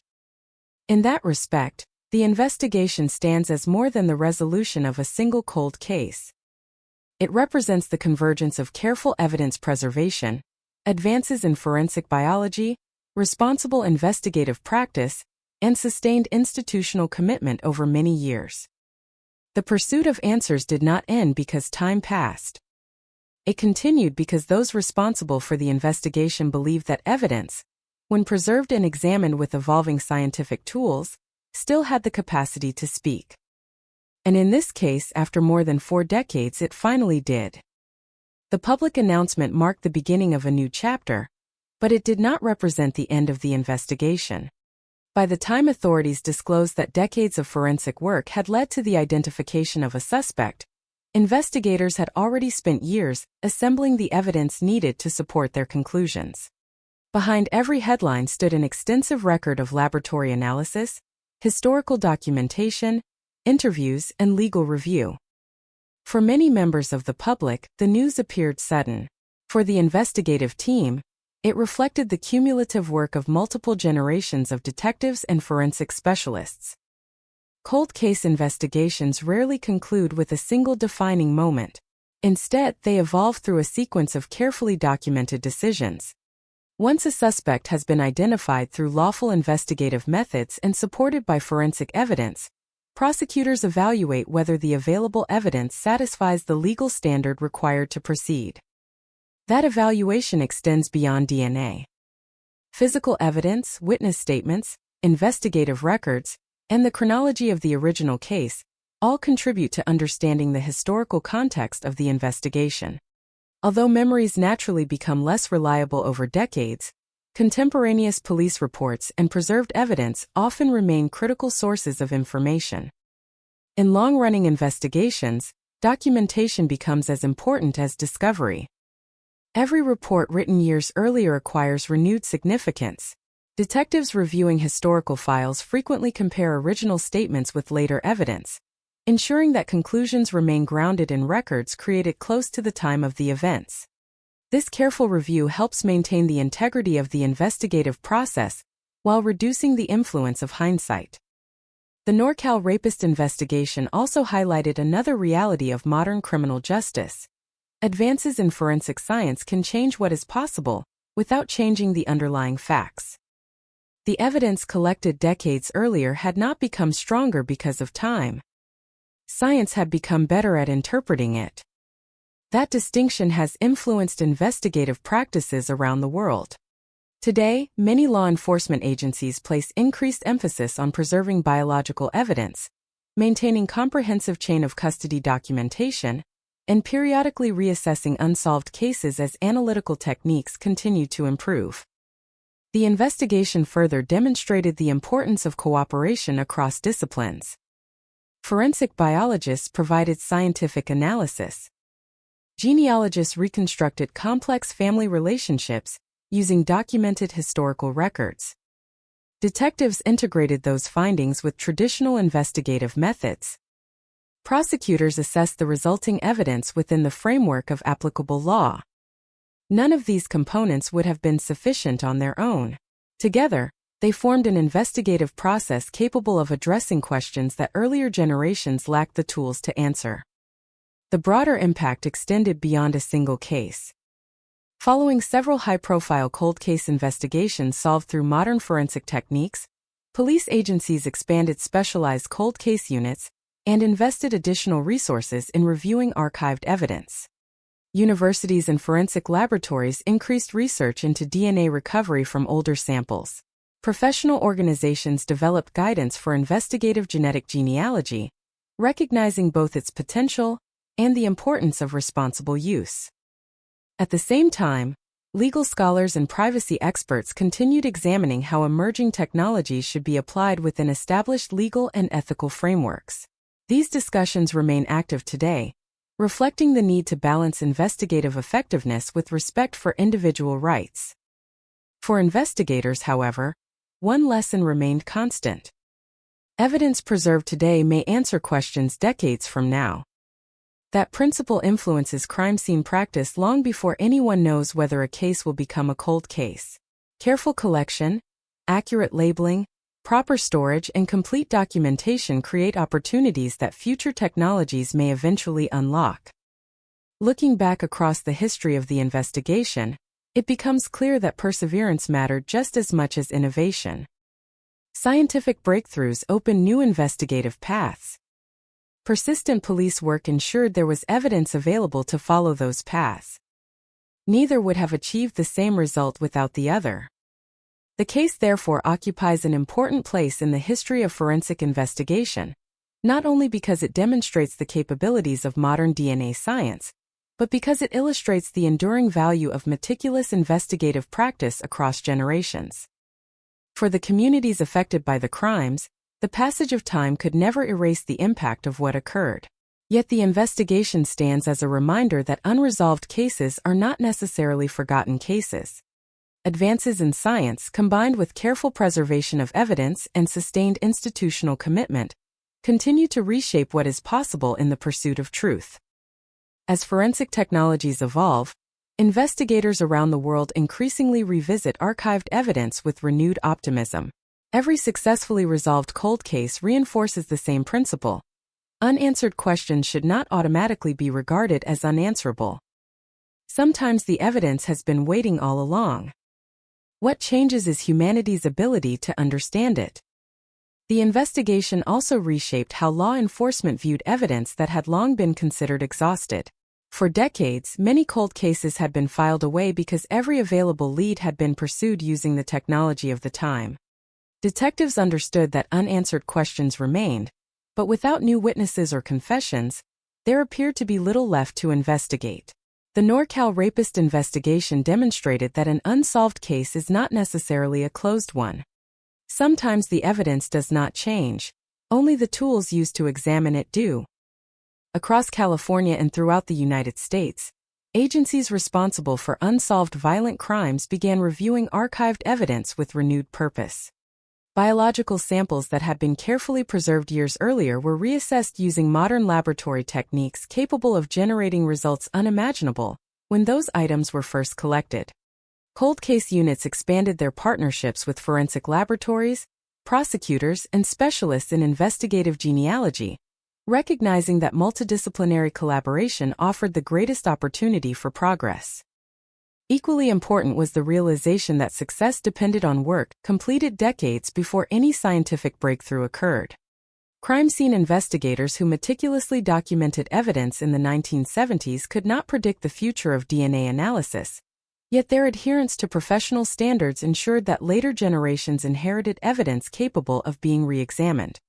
Every properly sealed exhibit, every accurately labeled envelope, and every carefully maintained chain of custody record contributed to preserving the integrity of the investigation.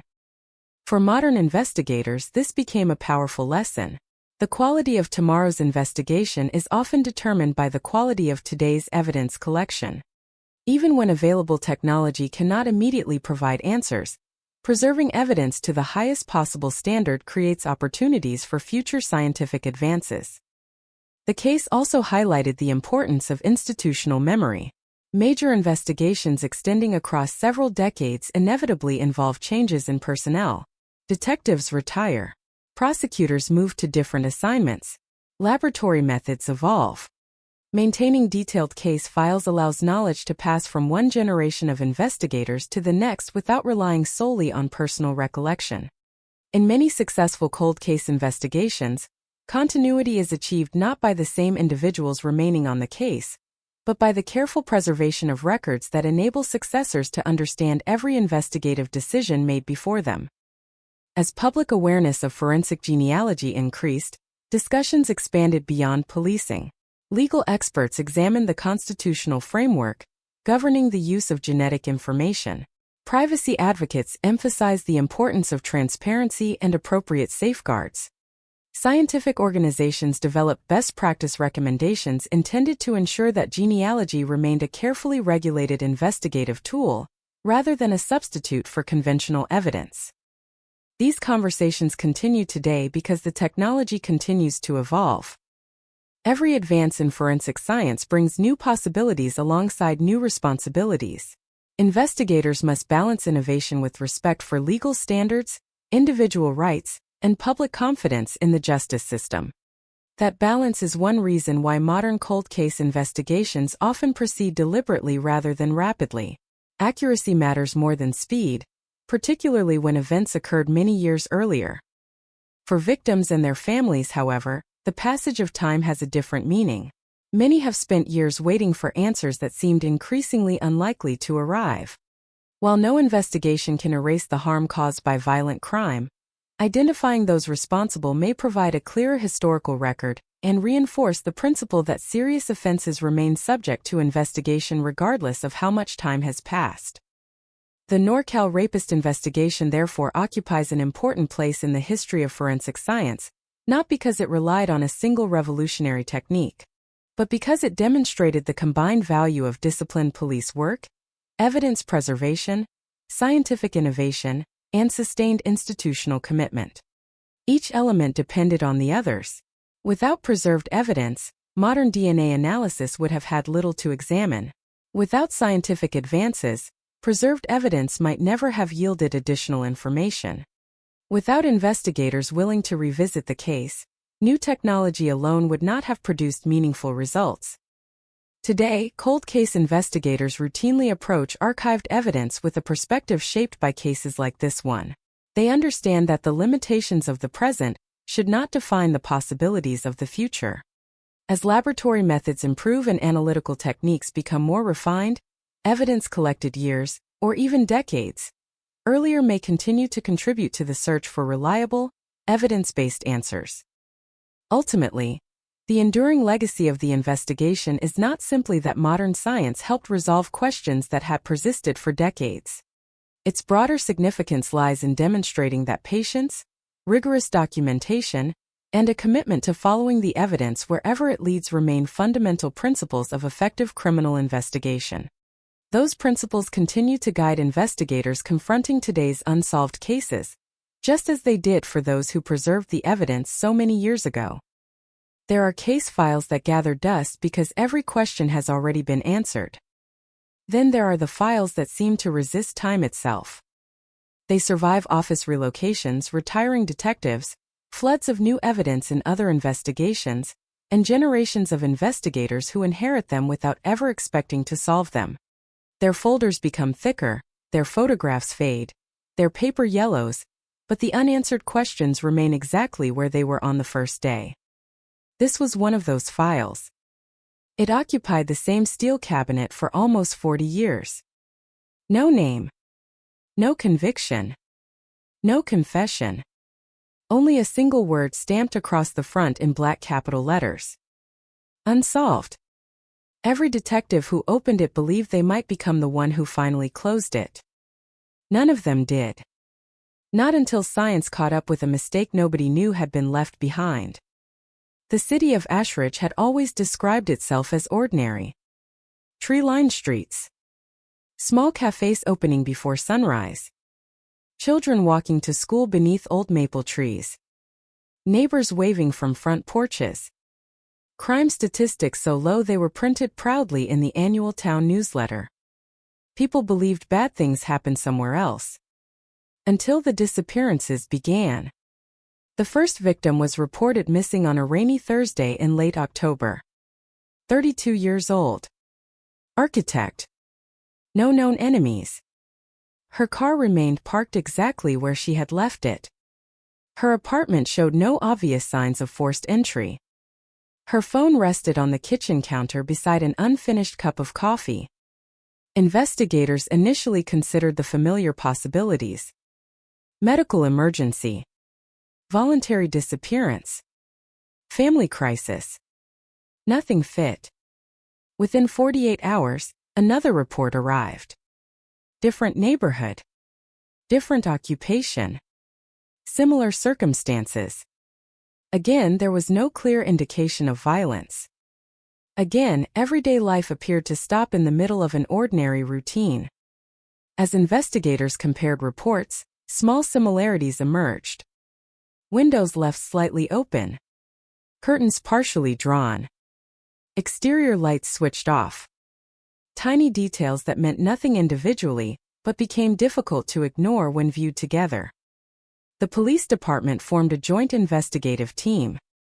Maps appeared across conference room walls.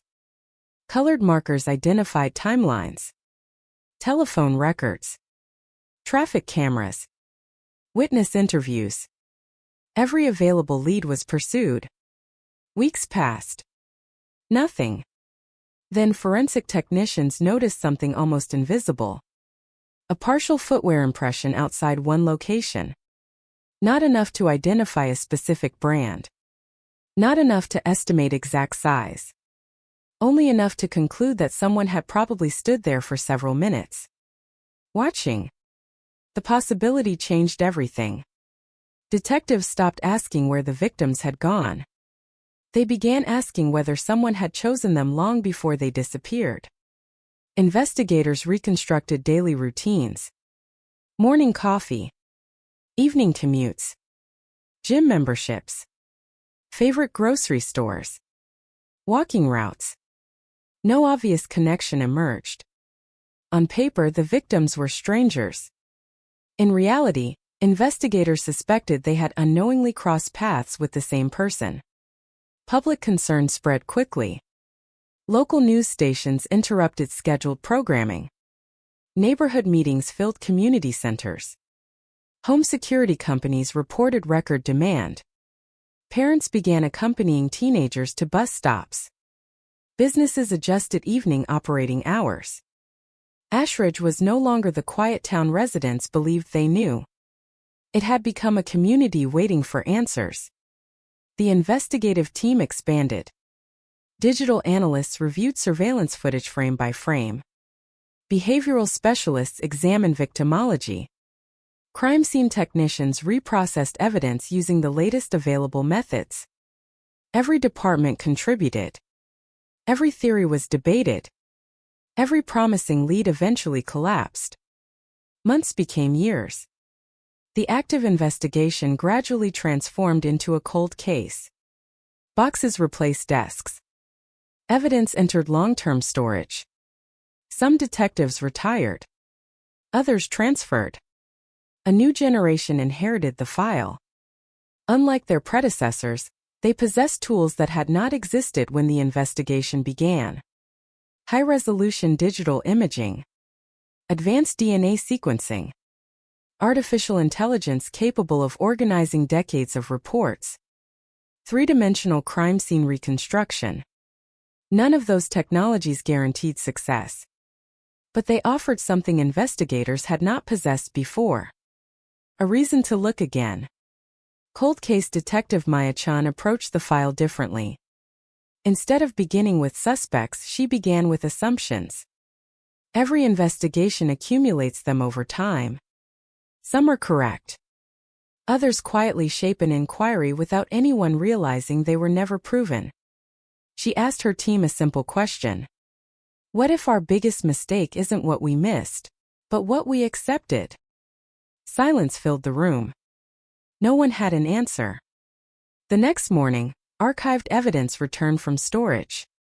Boxes sealed decades earlier were opened under controlled laboratory conditions. Every item was photographed. Every document digitized. Every biological sample evaluated using methods unavailable to the original investigators. Weeks passed without significant results. Then laboratory analyst Daniel Reyes called the investigative unit. His voice remained unusually calm.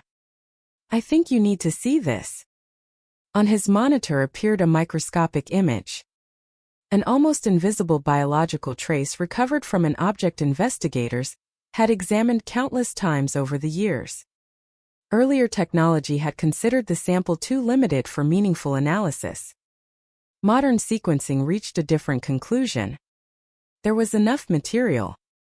Not much, but enough. No one celebrated. Experienced investigators understood that usable DNA represented only the beginning of a much longer process. Samples required verification. Contamination had to be excluded. Independent testing would follow. Only after multiple quality checks could scientists determine whether the profile possessed investigative value. Even then, one question remained. Who did it belong to? Outside the laboratory, life continued as usual. Traffic filled downtown streets. Coffee shops opened every morning. Children hurried toward school buses. Most residents had forgotten the disappearances that once dominated every conversation. But inside a secure forensic laboratory, the smallest surviving fragment of biological evidence had begun telling a story that time had failed to erase. For Detective Chun, the investigation no longer felt like history. It felt unfinished. And for the first time in decades, the file marked unsolved seemed just a little less permanent. The laboratory never rushed conclusions. Television dramas had taught audiences to expect instant answers, but real forensic work rewarded patience instead of speed. Every sample passed through repeated verification. Every instrument was calibrated.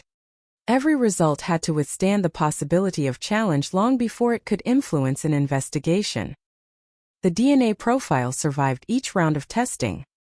It was partial but reliable. Reliable enough to establish one critical fact. The biological material belonged to someone other than either of the missing women. For Detective Maya Chun, that distinction mattered immediately.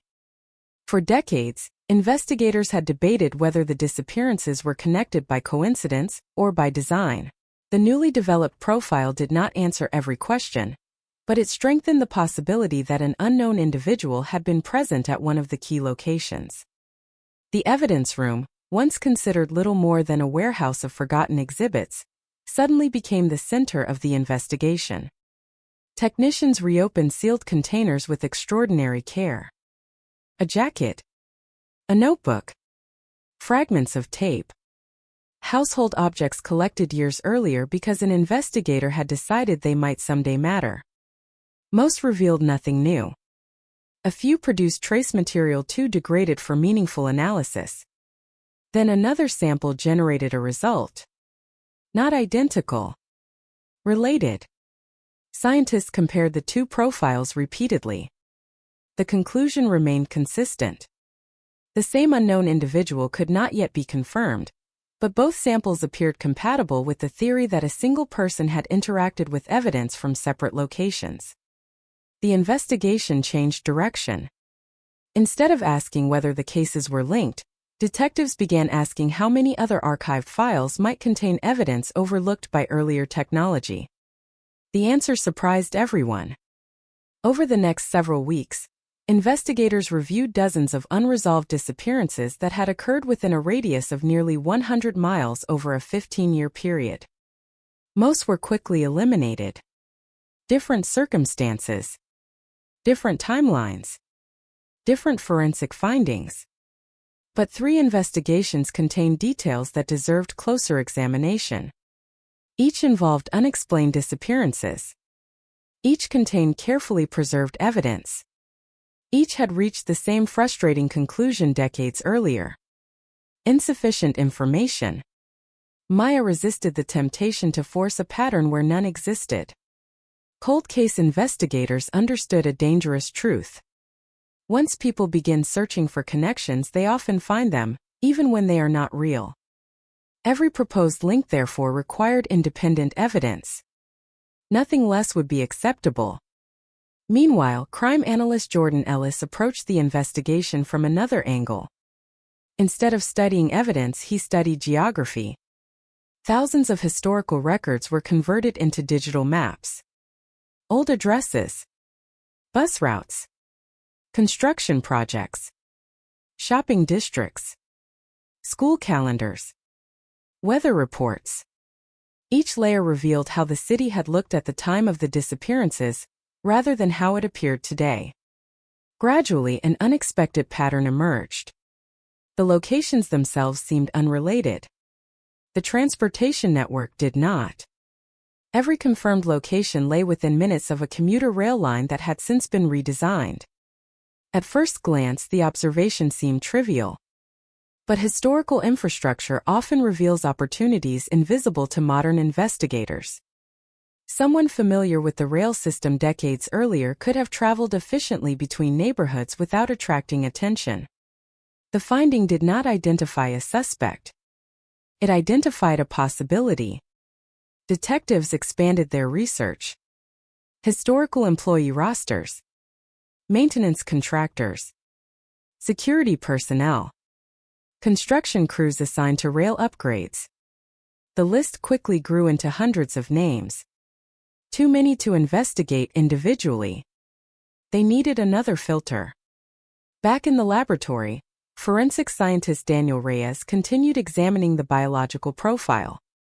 Advances in sequencing allowed analysts to estimate certain broad characteristics with varying degrees of confidence, but Reyes reminded everyone of the limitations. Science could narrow possibilities. It could not replace evidence. "Let the data speak," he repeated during every briefing. "Not our expectations." The advice shaped the entire investigation. As weeks passed, archived newspaper articles were digitized and compared with police timelines. Reporters covering the disappearances had unknowingly documented details no longer preserved elsewhere. Descriptions of road closures, public events, power outages, community meetings. Individually, they appeared insignificant. Together, they recreated the rhythm of a city that no longer existed. One article described an unexpected electrical failure, affecting several neighborhoods on the evening before the second disappearance. Investigators requested maintenance records from the utility company. Most had been destroyed under routine retention policies. One engineering logbook survived in a municipal archive. The outage had not been accidental. A damaged switching cabinet required manual repair. Hundreds of commuters experienced delays. Transit schedules shifted. Routine patterns changed. Detectives could not determine whether the event had any connection to the investigation. But they documented it carefully. Cold cases are solved as much by discipline as by discovery. Every verified fact becomes another fixed point. Eventually, enough fixed points allow investigators to reconstruct what once seemed impossible. The team also revisited witness interviews conducted decades earlier. Technology transformed those conversations in unexpected ways. Artificial intelligence was not used to determine guilt or identify suspects. Instead, it helped organize thousands of pages of transcripts, highlighting recurring themes and overlooked inconsistencies for detectives to evaluate themselves. One recurring observation stood out. Several witnesses, interviewed years apart and in different neighborhoods, mentioned seeing the same uncommon vehicle. Not the same license plate. Not even the same exact model year. But the same distinctive color and body style. Earlier investigators had dismissed the reports because descriptions varied too widely. Modern analysts treated them differently. Human memory is imperfect. Patterns sometimes emerge only when many imperfect memories are considered together. Motor vehicle historians helped determine how common that particular configuration had been during the relevant years. The answer narrowed possibilities without identifying any specific owner. Again, it was not proof. Only direction. The investigation advanced through dozens of similar discoveries. Small. Carefully verified. Rarely dramatic. Yet each reduced uncertainty. For Maya, the greatest challenge was managing expectations. Within the department, Optimism had returned for the first time in years. Outside the department, almost no one knew the investigation had become active again. That secrecy was intentional. Premature publicity risked compromising interviews, influencing future witnesses, or encouraging speculation unsupported by evidence. Every member of the team understood the responsibility. An unsolved case belongs not only to investigators, but also to the families still waiting for answers. Accuracy mattered more than speed. One evening, long after most offices had emptied, Maya remained alone in the archive room. Shelves surrounded her. Thousands of files. Thousands of lives interrupted by unanswered questions. She paused before returning the Ashrich file to its cart. For decades, investigators had described it as a mystery. Now it felt different. Not solved. Not even close. But no longer silent. The evidence had begun to speak. And if the team continued listening with patience, discipline, and respect for the facts, the next breakthrough would not come from guesswork. It would come from the quiet accumulation of truths that had been waiting in the archives all along. Every cold case reaches a moment when investigators stop looking for new evidence and begin looking at old evidence in an entirely new way. Detective Maya Chan believed that moment had finally arrived. The investigation had accumulated thousands of documents over nearly 4 decades. Most had been reviewed dozens of times. Witness interviews had been transcribed, photographs cataloged, laboratory reports archived, and investigative theories debated until there seemed to be nothing left to discover. Yet Maya was convinced the file still contained information no one had truly seen. Not because earlier detectives had failed. Because they had been searching for answers with different questions. The task force converted every remaining paper record into a searchable digital archive. Handwritten notes were scanned at high resolution. Faded photographs were enhanced without altering their original content. Old maps were layered over modern satellite imagery, allowing analysts to compare how neighborhoods had evolved over time. The transformation was remarkable. For the first time, investigators could examine decades of information as one continuous record instead of hundreds of disconnected files. Patterns that once required weeks of manual comparison appeared within hours. One observation immediately attracted attention. Several witnesses had independently described seeing unfamiliar individuals walking through residential neighborhoods during the days before each disappearance. At the time, those accounts had seemed too vague to investigate. Most suburban streets regularly attracted delivery workers, utility employees, sales representatives, and contractors. Nothing about those sightings appeared suspicious on its own. Viewed together, however, they suggested something different. Someone may have been conducting surveillance. The conclusion remained tentative. Detectives deliberately avoided assuming those sightings involved the same person.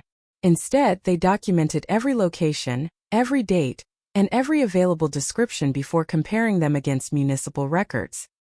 Historical permit applications revealed an unexpected coincidence. During the years surrounding the disappearances, multiple infrastructure projects had taken place within walking distance of several key locations. Road resurfacing, telephone line upgrades, drainage inspections, tree maintenance. Each project brought temporary workers into neighborhoods where unfamiliar faces rarely attracted attention. Investigators compiled contractor rosters where records still existed. Most companies had long since closed. Some archives had been destroyed. Others survived in county storage facilities that had not been open for years. The work was slow. Every recovered document filled another gap in the historical timeline. Meanwhile, forensic analyst Daniel Reyes focused on evidence invisible to the naked eye. Modern laboratories had advanced beyond simply identifying DNA. Microscopic particles recovered from archived exhibits could now reveal environmental information that earlier investigators had been unable to examine. Minute traces of soil, plant fragments, industrial dust, synthetic fibers. Individually, none could identify a suspect. Collectively, they helped reconstruct where certain objects might have been before investigators collected them. One laboratory report described an unusual mixture of mineral particles attached to an archived exhibit.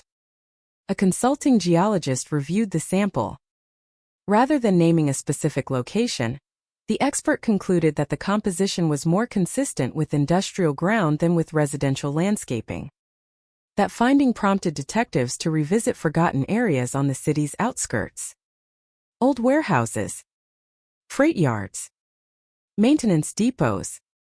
Many no longer existed. Some had been redeveloped into apartment complexes and shopping centers. Others remained abandoned, preserved only by neglect.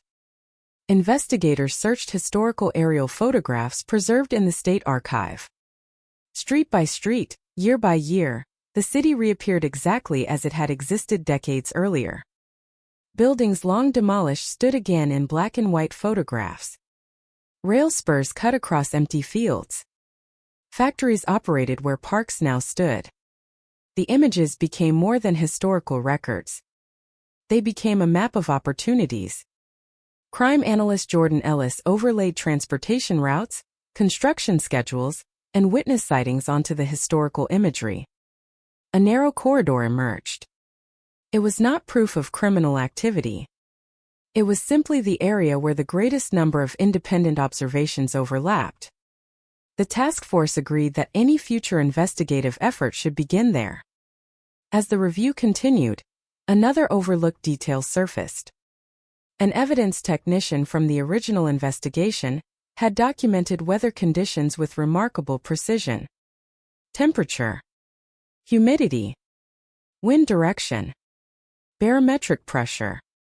Earlier detectives had viewed those notes as routine administrative information. Modern analysts recognized another possibility. Environmental conditions influence how evidence is preserved, how scents travel, and how outdoor traces degrade. The technician's careful documentation suddenly possessed renewed value. No dramatic revelation followed. Instead, dozens of small conclusions accumulated. Some theories became stronger. Others quietly disappeared. This process of elimination proved just as important as discovery itself. Every unsupported assumption removed from the investigation made the remaining evidence more reliable. Maya often reminded younger detectives that solving a cold case rarely meant uncovering one spectacular clue. It meant reducing uncertainty, piece by piece, fact by fact, until only one explanation remained consistent with every verified observation. The investigation also expanded beyond physical evidence. Behavioral analysts reviewed the offender's apparent decision-making without attempting to construct sensational psychological profiles. They examined timing, preparation, risk tolerance, mobility, adaptability. Their report avoided speculation about motive. Instead, it focused on observable behavior. The individual responsible appeared comfortable changing routines when circumstances required it. No rigid pattern dictated every event. That flexibility complicated the original investigation, but also suggested careful planning rather than impulsive action. The findings reinforced the importance of examining historical records related to employment requiring irregular schedules. Again, this did not identify a suspect. It simply refined investigative priorities. Weeks passed. Boxes emptied. Digital databases grew. What had once been an overwhelming archive gradually transformed into an organized body of evidence.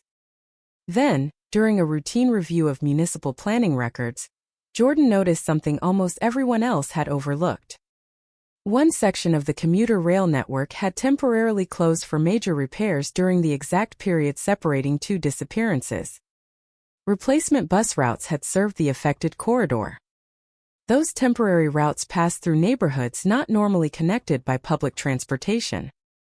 The discovery altered the investigative map once again. Travel patterns previously considered unlikely suddenly became entirely plausible. Detectives updated their timeline accordingly. No conclusions. Only another verified fact. As evening settled over the task force headquarters, Maya stood before the digital case board stretching across an entire conference room wall. The investigation no longer resembled a collection of isolated mysteries. It resembled a living system. Evidence connected to evidence. Documents supported laboratory findings. Historical records explained logistical possibilities. Nothing alone solved the case. Everything together brought investigators closer than they had ever been. For the first time since the disappearances began, the file no longer seemed defined by what was missing. It was beginning to be defined by what had finally been understood. And somewhere within that growing network of verified facts, one overlooked detail still waited, quietly, patiently, for the investigator who would recognize its true significance. Major investigations are often remembered for the breakthroughs that make headlines. In reality, they are more often defined by details that almost escaped attention. Not because they were hidden. Because no one yet understood why they mattered.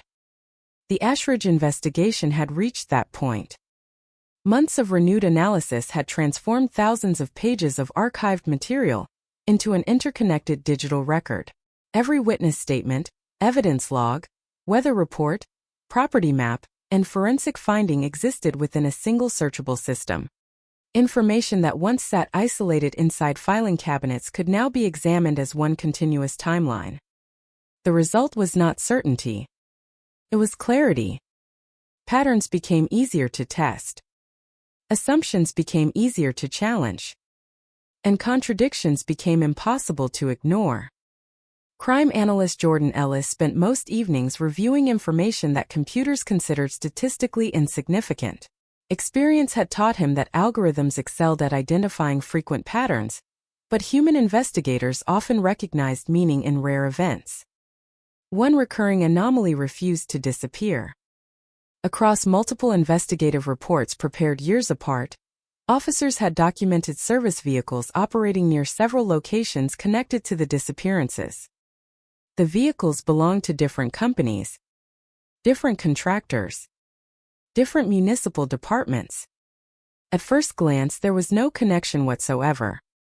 Yet Jordan noticed something unusual. Several service requests associated with those vehicles had been filed, then canceled within hours. No repairs were completed. No inspections recorded. The paperwork simply ended. He requested archived municipal maintenance records. Finding them proved difficult. Many had already been transferred to off-site storage, while others existed only as aging microfilm reels stored inside the county archive. The following week, Detective Maya Chun and Jordan spent 2 full days examining records produced decades earlier. Page after page documented ordinary city business. Streetlight repairs. Water main inspections. Telephone line maintenance. Tree removal permits. Nothing appeared remarkable. Until Maya stopped turning pages. A handwritten notation occupied the margin of one maintenance log. Request withdrawn. Duplicate assignment. No additional explanation. No signature. Just 6 words. Most investigators would have continued searching. Maya did not. Instead, she asked a different question. Why document a duplicate assignment if no work was ever completed? Municipal procedures required canceled requests to include supporting documentation. This one did not. Jordan searched neighboring files. Another similar notation appeared 3 months later. Then another. Different locations. Different departments. Nearly identical wording. By itself, the discovery proved nothing. Administrative errors occur in every large organization. Still, detectives added the records to their working file. Not because they believed the documents identified a suspect. Because unexplained irregularities deserve explanation. Back at headquarters, Forensic Coordinator Daniel Reyes completed another round of laboratory examinations. This time the focus was not biological evidence. It was trace material recovered from archived packaging itself. Modern analytical instruments could identify microscopic particles embedded within paper fibers, adhesive residue, and storage materials without damaging the original exhibits. The analysis revealed an unexpected consistency. Several evidence packages collected years apart contained the same uncommon airborne industrial residue. The residue almost certainly originated after collection rather than during the crimes themselves. Initially disappointing, then intriguing. Investigators traced the contamination history. Every affected exhibit had been temporarily stored inside the same evidence facility during building renovations decades earlier. The finding eliminated one possible investigative theory, while confirming something equally important. The chain of custody remained intact. What appeared at first to be contamination linked to the crimes instead documented the history of evidence preservation itself. Rather than weakening the investigation, the discovery strengthened confidence in the laboratory's conclusions. Every eliminated possibility narrowed the remaining field. Meanwhile, interviews resumed with individuals who had participated in the original investigation. Retired officers met with younger detectives to explain decisions made long before digital record-keeping became standard practice. Many remembered frustrations more clearly than successes. Boxes of handwritten notes, maps pinned across walls, long evenings comparing reports manually, information sharing that depended on telephone calls rather than instant databases. One retired detective paused while reviewing an enlarged aerial photograph. "I always thought we searched in the wrong direction," he said quietly. The room fell silent. He pointed toward an abandoned industrial district that no longer existed. "It wasn't because we lacked evidence." He smiled faintly. "We lacked time." Those words remained with Maya long after the meeting ended. Cold cases rarely benefit from urgency. They benefit from perspective. Investigators today could devote weeks to reviewing information that earlier detectives had been forced to evaluate within hours. That difference mattered. Not because earlier investigators made mistakes. Because they worked under extraordinary pressure with limited technology and immediate public expectations. The renewed inquiry embraced a slower pace. Every historical decision received careful review without criticism. Every conclusion required evidence. Every new lead demanded independent verification. Then another development quietly shifted the investigation. Historical financial archives became available through a regional digitization project. Thousands of business directories, property assessments, and commercial registrations were scanned into searchable databases. Jordan searched names already associated with municipal contractors. One company appeared repeatedly. Not because of criminal activity. Because it had operated across nearly every neighborhood relevant to the investigation during the same decade. The company maintained infrastructure for multiple public agencies. Its employees traveled constantly. Their schedules changed daily. Again, none of this implicated anyone. But it offered investigators something increasingly valuable. Context. Understanding how people moved through the city years earlier helped distinguish ordinary activity from unusual opportunity. Maya emphasized the same principle during every case briefing. "We're not building a theory." She looked around the conference room. "We're testing reality." The distinction guided every decision. Evidence first. Interpretation second. As autumn approached, the investigative board covering the conference room wall looked dramatically different from the one assembled months earlier. Speculation had largely disappeared. In its place stood timelines supported by documentation. Forensic reports linked to laboratory findings. Historical records connected to verified locations. Witness observations evaluated against objective evidence rather than memory alone. The case had become smaller. More focused. More disciplined. Yet one question remained unanswered. If someone had successfully planned the disappearances while leaving so little evidence behind, what had finally broken the pattern? Daniel believed the answer might already exist within the laboratory data. Not as a dramatic discovery, as an inconsistency.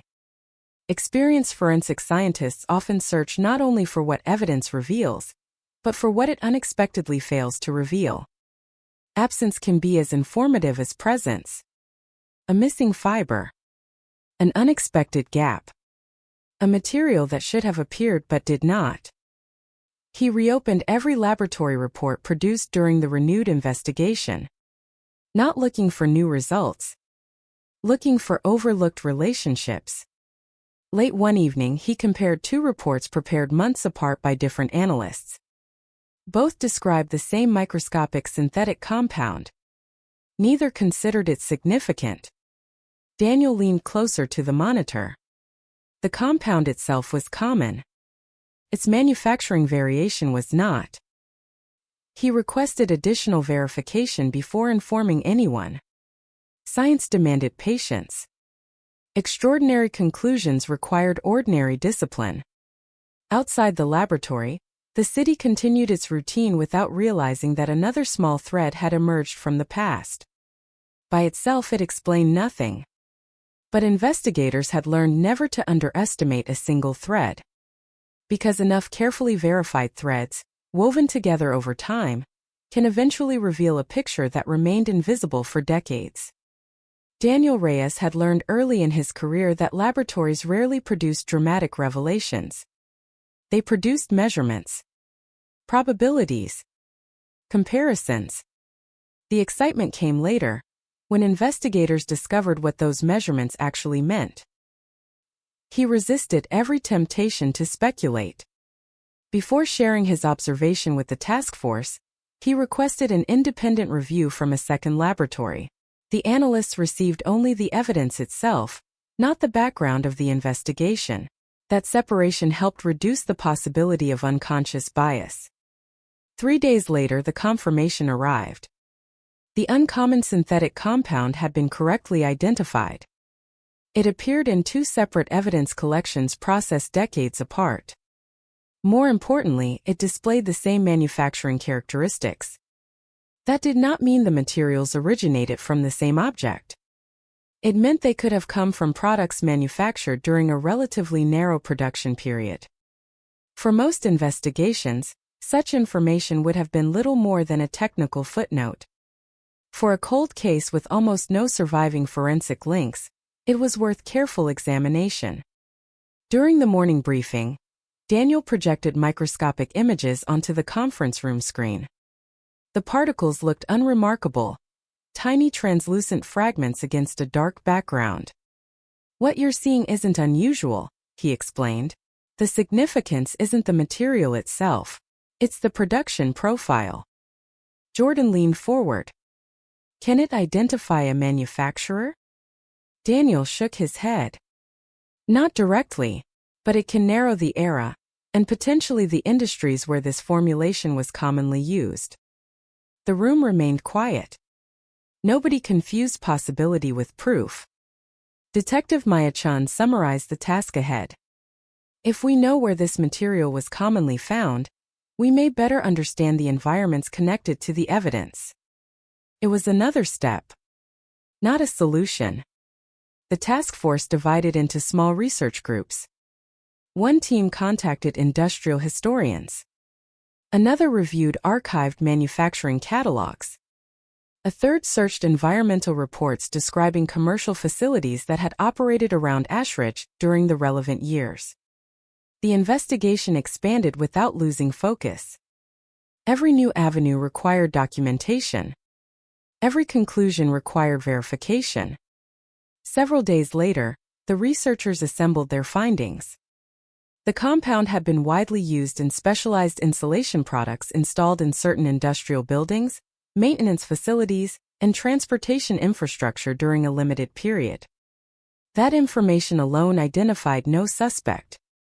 But it aligned with another observation already sitting on the evidence board. The historical transportation corridor. Jordan overlaid the newly identified industrial sites onto the existing digital map. Several locations clustered near the same corridor investigators had been studying for weeks. Again, the pattern was suggestive rather than conclusive. Still, independent sources were beginning to reinforce one another. Historical infrastructure, industrial materials, transportation access. None proved criminal activity.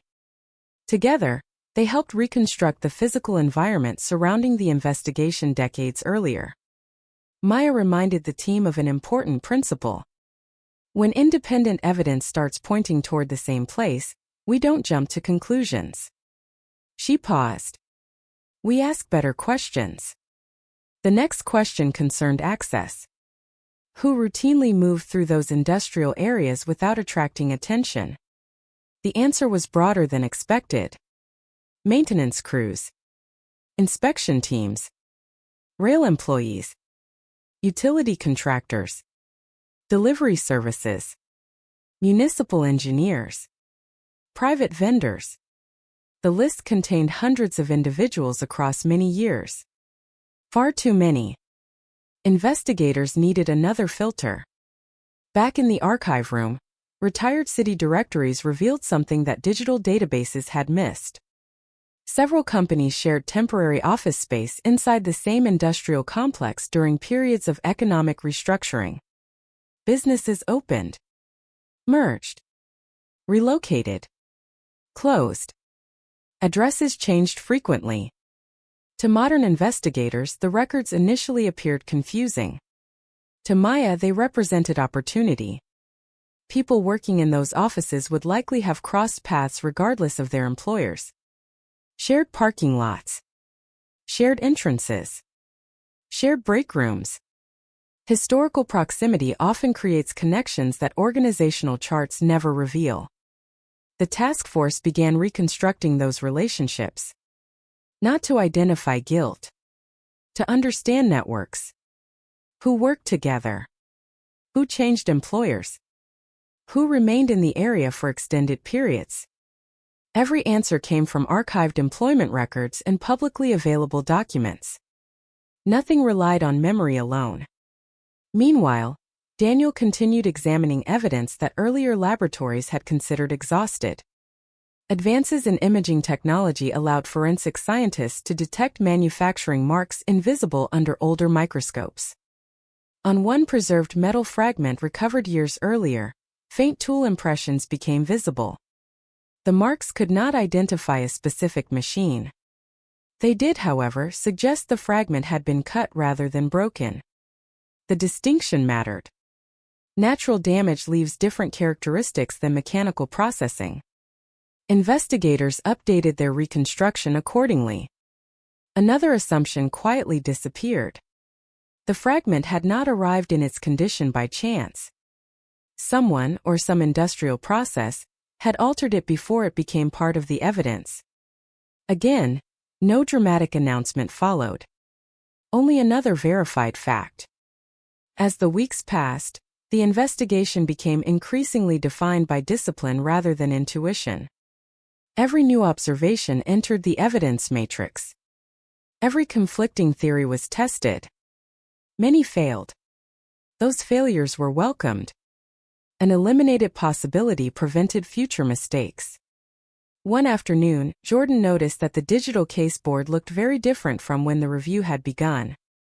At first it had resembled a web of speculation. Now it resembled a blueprint. Almost every connection rested upon documented evidence. The empty spaces had become just as informative as the occupied ones. Some neighborhoods once considered central to the investigation no longer appeared relevant. Other locations previously overlooked now demanded closer attention. The map was changing because the evidence, not opinion, was changing it. Late that evening, Maya stood alone before the illuminated display. She traced the corridor with her eyes. Industrial sites, transit routes, historical business records, forensic findings. Individually, each represented a small piece of information.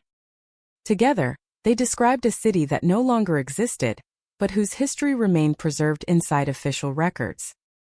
Cold case investigations often ask detectives to think like historians. Not to imagine the past. To reconstruct it.